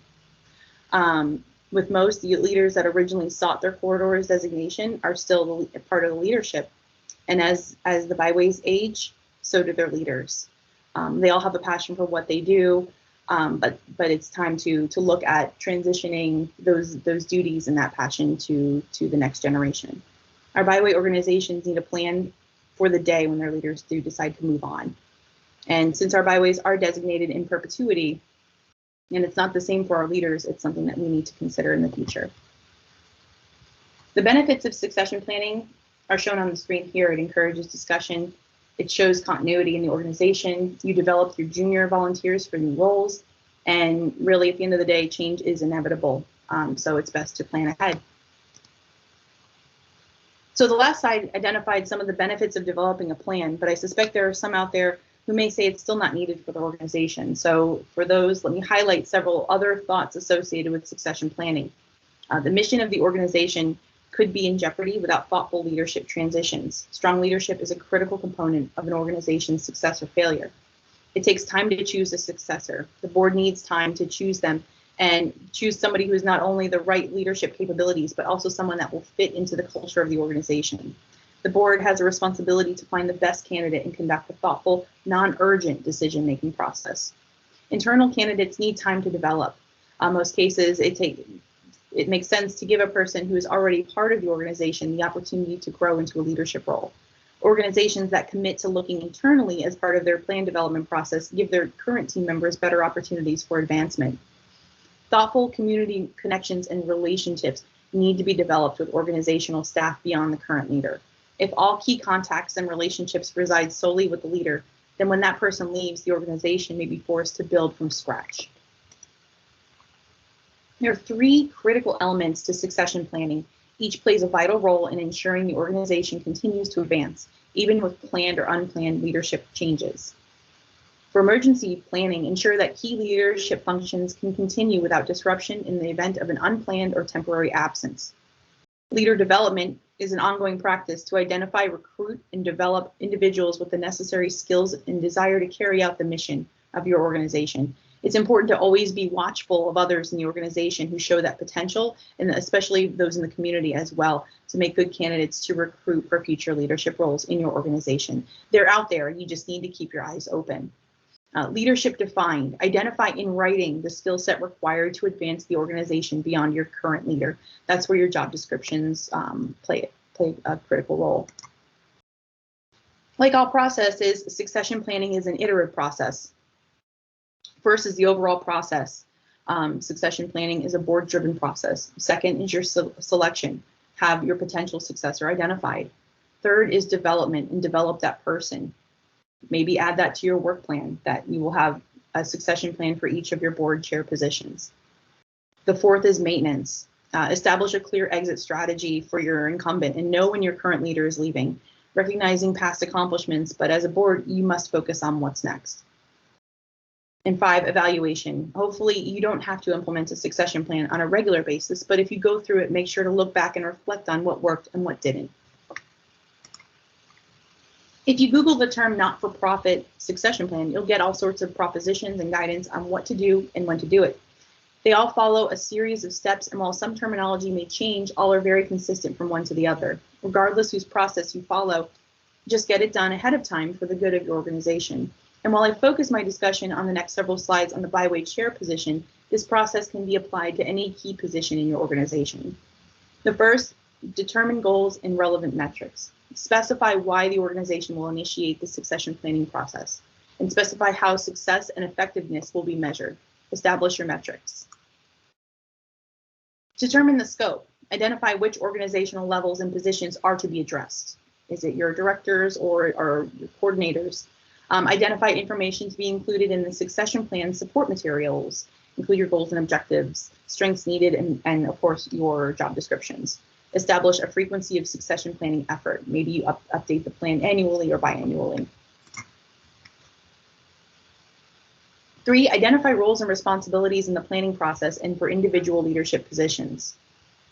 And 4, create relevant documents.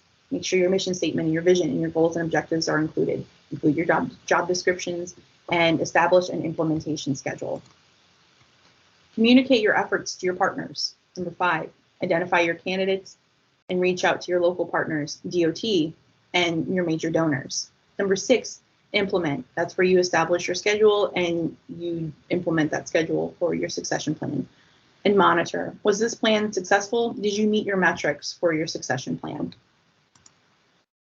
Your succession plan can be as simple or as complex as you want it to be. While our examples only looked at the Byway chair positions, your plan could be developed for the positions you feel are critical to your organization. Remember, though, that this is just a tool to help you collect and organize your thoughts. It's up to your organization to be looking internally or in your community for qualified candidates.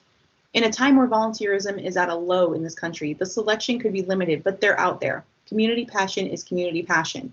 People want to make their communities better and are willing to help if you only ask them. So start now. Keep an eye out for your candidates. Look at your job descriptions, make changes if needed, and develop your list of needs. Do it now.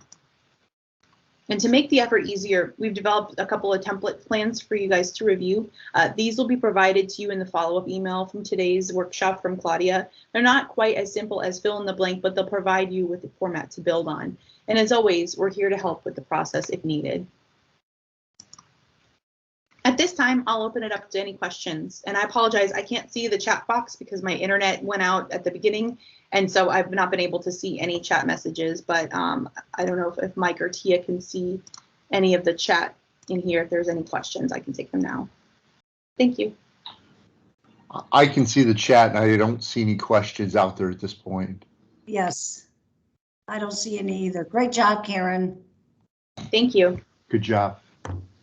So we are running tight on schedule, but I think we still have time for Claudia's top 10. That's not. Yes, we do. Okay, I'm going to bring up mine. Okay.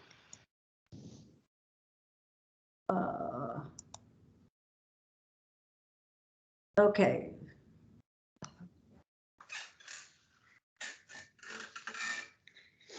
Okay, can you see my screen? Not yet. Not yet. Oh.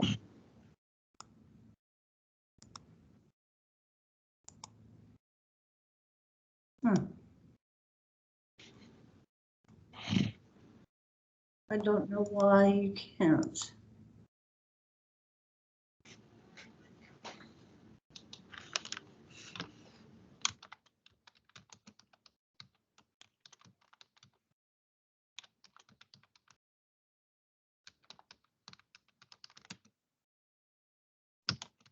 Okay. Claudia, I see a blank screen now. Okay. All right, go ahead and show yours. I see the top 10, or it was there. It was there? It's there now. Yep. Oh, yeah, that's Karen running it. That's fine. Okay. All right. So we don't have much time, so I'm going to kind of go through this real quick. This is kind of fun. So this is Claudia's top 10. You know, as David Letterman used to do, work backward from 10 to 1. And today's, we're highlighting the best of the best of the byway haunts.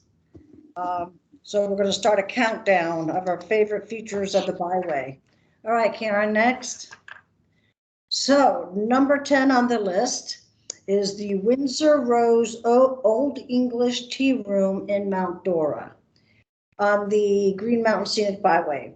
It has been the home to several paranormal encounters, including a female in period costume sitting alone at a table, a young man walking through the front door, going to the restroom, locking the door, only to find that the locked door behind the door there was nobody there.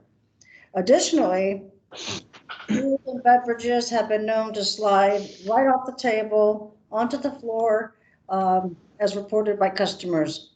Psychics have felt the energy within the building upon visiting, as well as employees hearing their names being called in a whisper when they are alone in certain parts of the restaurant. So this is a nice little place. I actually took my mother there. We had a good time, but unfortunately we did not see any apparitions. Next. Number 9 on Claudia's top 10, what it's not to love at Juniper Springs, known as one of the oldest and most favorite watering holes in Florida. The crystal clear water under the trees and palms is where a sinister force resides, according to witnesses, who report that it induces a trance that's impossible, nearly impossible, to shake off, especially if you are on your own. This force mostly targets the elderly. It is said that the first sign is the body going weak, and then the eyes start to roll back. One woman reported that her grandfather was suddenly rigid and slipping underwater, but his eyes had the most frightening look. She dragged him out in a panic, but luckily several hours later, he was back to normal. Juniper Springs was the site of an ancient Indian village, now at the top of the campgrounds and canoeing creeks in the country. Rumors of red eyes in the woods, escaped circus monkeys nearby, and Sasquatch sightings are just a few strange occurrences in this part of the Ocala Forest. Next. Number 8 on the list is the Sumter County Service Center. Sources report that it begins with loud banking, which echoes throughout the main hallway a few times during the night, every night. Often after After the banging one starts, you'll find that the disabled bathroom stall in the men's room locked.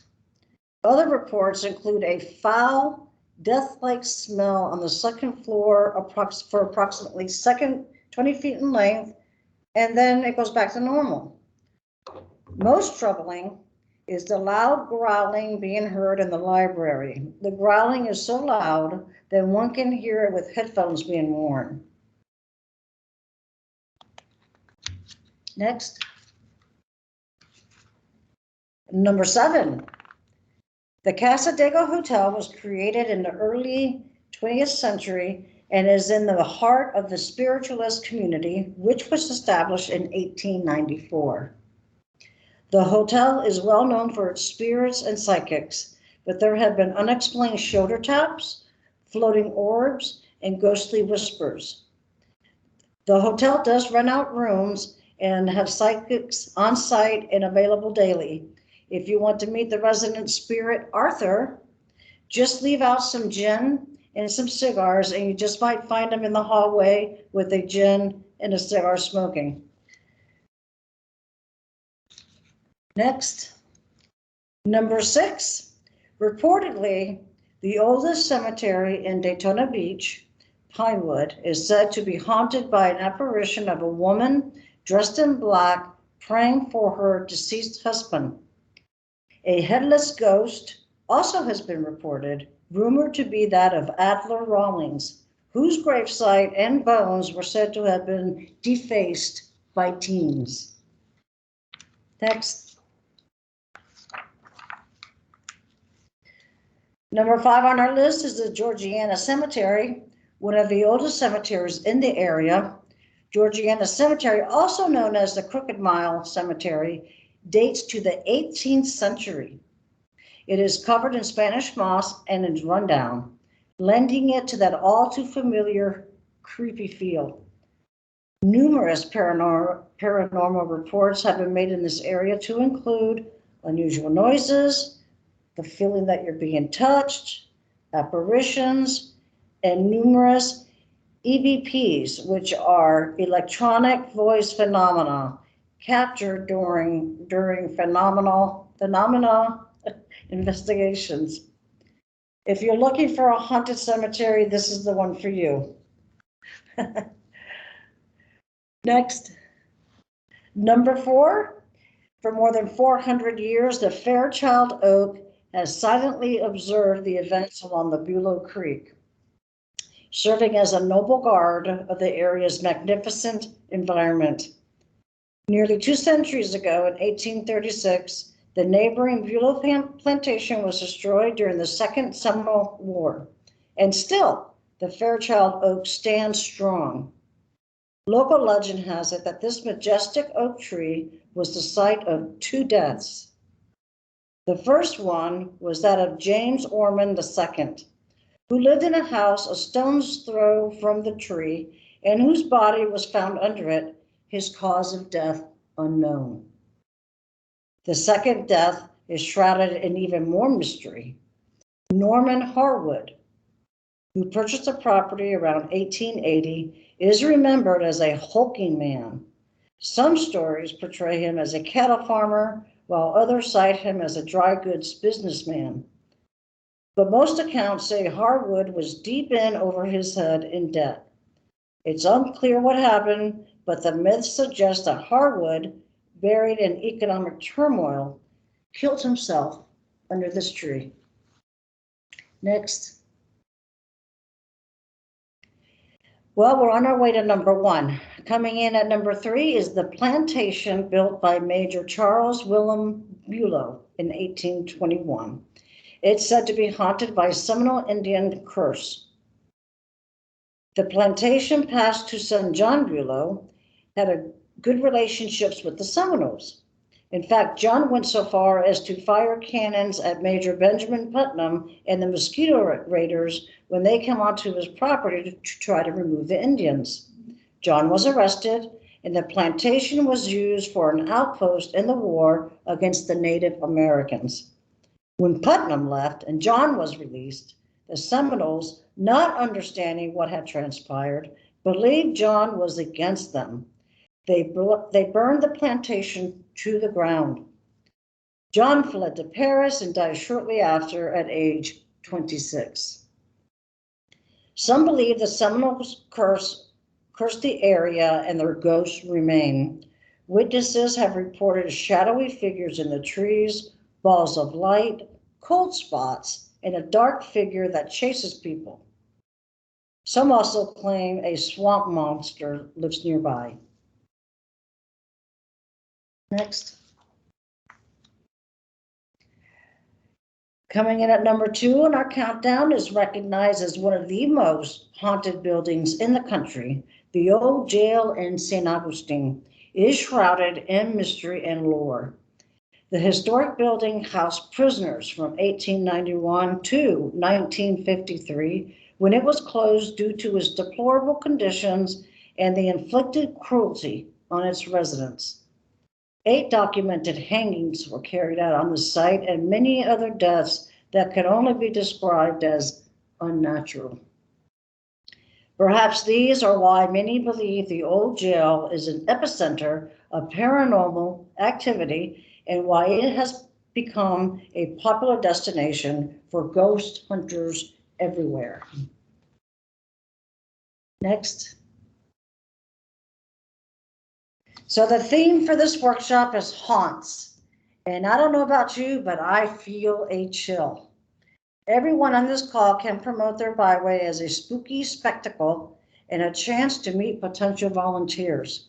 Be aware and bring a friend to these spine-chilling sites located along our byways. And now for number 1 on my list of the best haunts is the superintendent's daughters. It was 1872 when Hezekiah Pitti, superintendent of the St. Augustine Lighthouse construction project, realized that building the watchtower would take much longer than expected.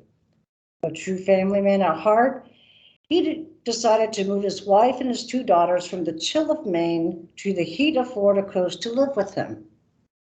Well, one day, his 2 young daughters and 3 of their friends were pushing each other in a small rail car that was used for transporting supplies from the nearby pier to the lighthouse. The wheels of the rail car shifted and the children all fell off the pier, plunging into the cold water below. Fortunately, a nearby construction worker saw what had happened and rushed to pull the children out of the water, but sadly, not everyone made it out alive. Both of his daughters and one of their friends drowned. Since the accident, both visitors and lighthouse workers have reported hearing girls giggling in the woods behind the watchtower. Others claim they've witnessed what looks like a 4-foot-tall figure peeking around the corners. Despite their tragic end, 3 children seem to be enjoying the afterlife in their old home. Possibly the most blood-curdling presence witnessed in the lighthouse is the man. Usually spotted in the basement of what used to be the lightkeeper's house, this shadow figure is known for making the room smell like cigar smoke and flooding visitors with the feelings of foreboding. Perhaps the most famous encounter with the shadow figure happened in 2006, when the ghost hunters visited the lighthouse. In this episode, a black, misty figure is seen approximately 2 stories above the cast location. The man is seen peeking over the railing before turning around and vanishing. As far as who this man is, there are a few theories. Some believe it's the ghost of William Russell, who was the lighthouse keeper during the 1850s. Russell was known for his passionate and protective personality. People believe he's only trying to look after his home and his place of work, even if it means scaring off visitors. A more likely culprit, though, is another lighthouse keeper by the name of Joseph Andrew. According to legend, Andrew suffered a fatal accident when he fell from the tower in 1859. His death was so sudden, many argue he didn't realize he had died. For over 100 years, his spirit has been living in his old quarters, smoking a cigar to pass the time. Aside from its ghostly activity, this landmark is known for its innovative past, once representing modern marine transport. Okay, oh my goodness, we are way over 108. I didn't realize we went over. So y'all, thank you so much for participating. I'm gonna look real quick to see if there's any comments or questions. I thank you so much, everybody, all my guest speakers. I appreciate it. And if there's any questions in the chat box, I will get to it and respond in an email. Okay? Thanks, Claudia. Thank you. You all take care. Thank you. Good job. Thank you. Thank you. Thanks, everyone. Good stuff. Bye. Bye-bye. Muchas gracias. Nada.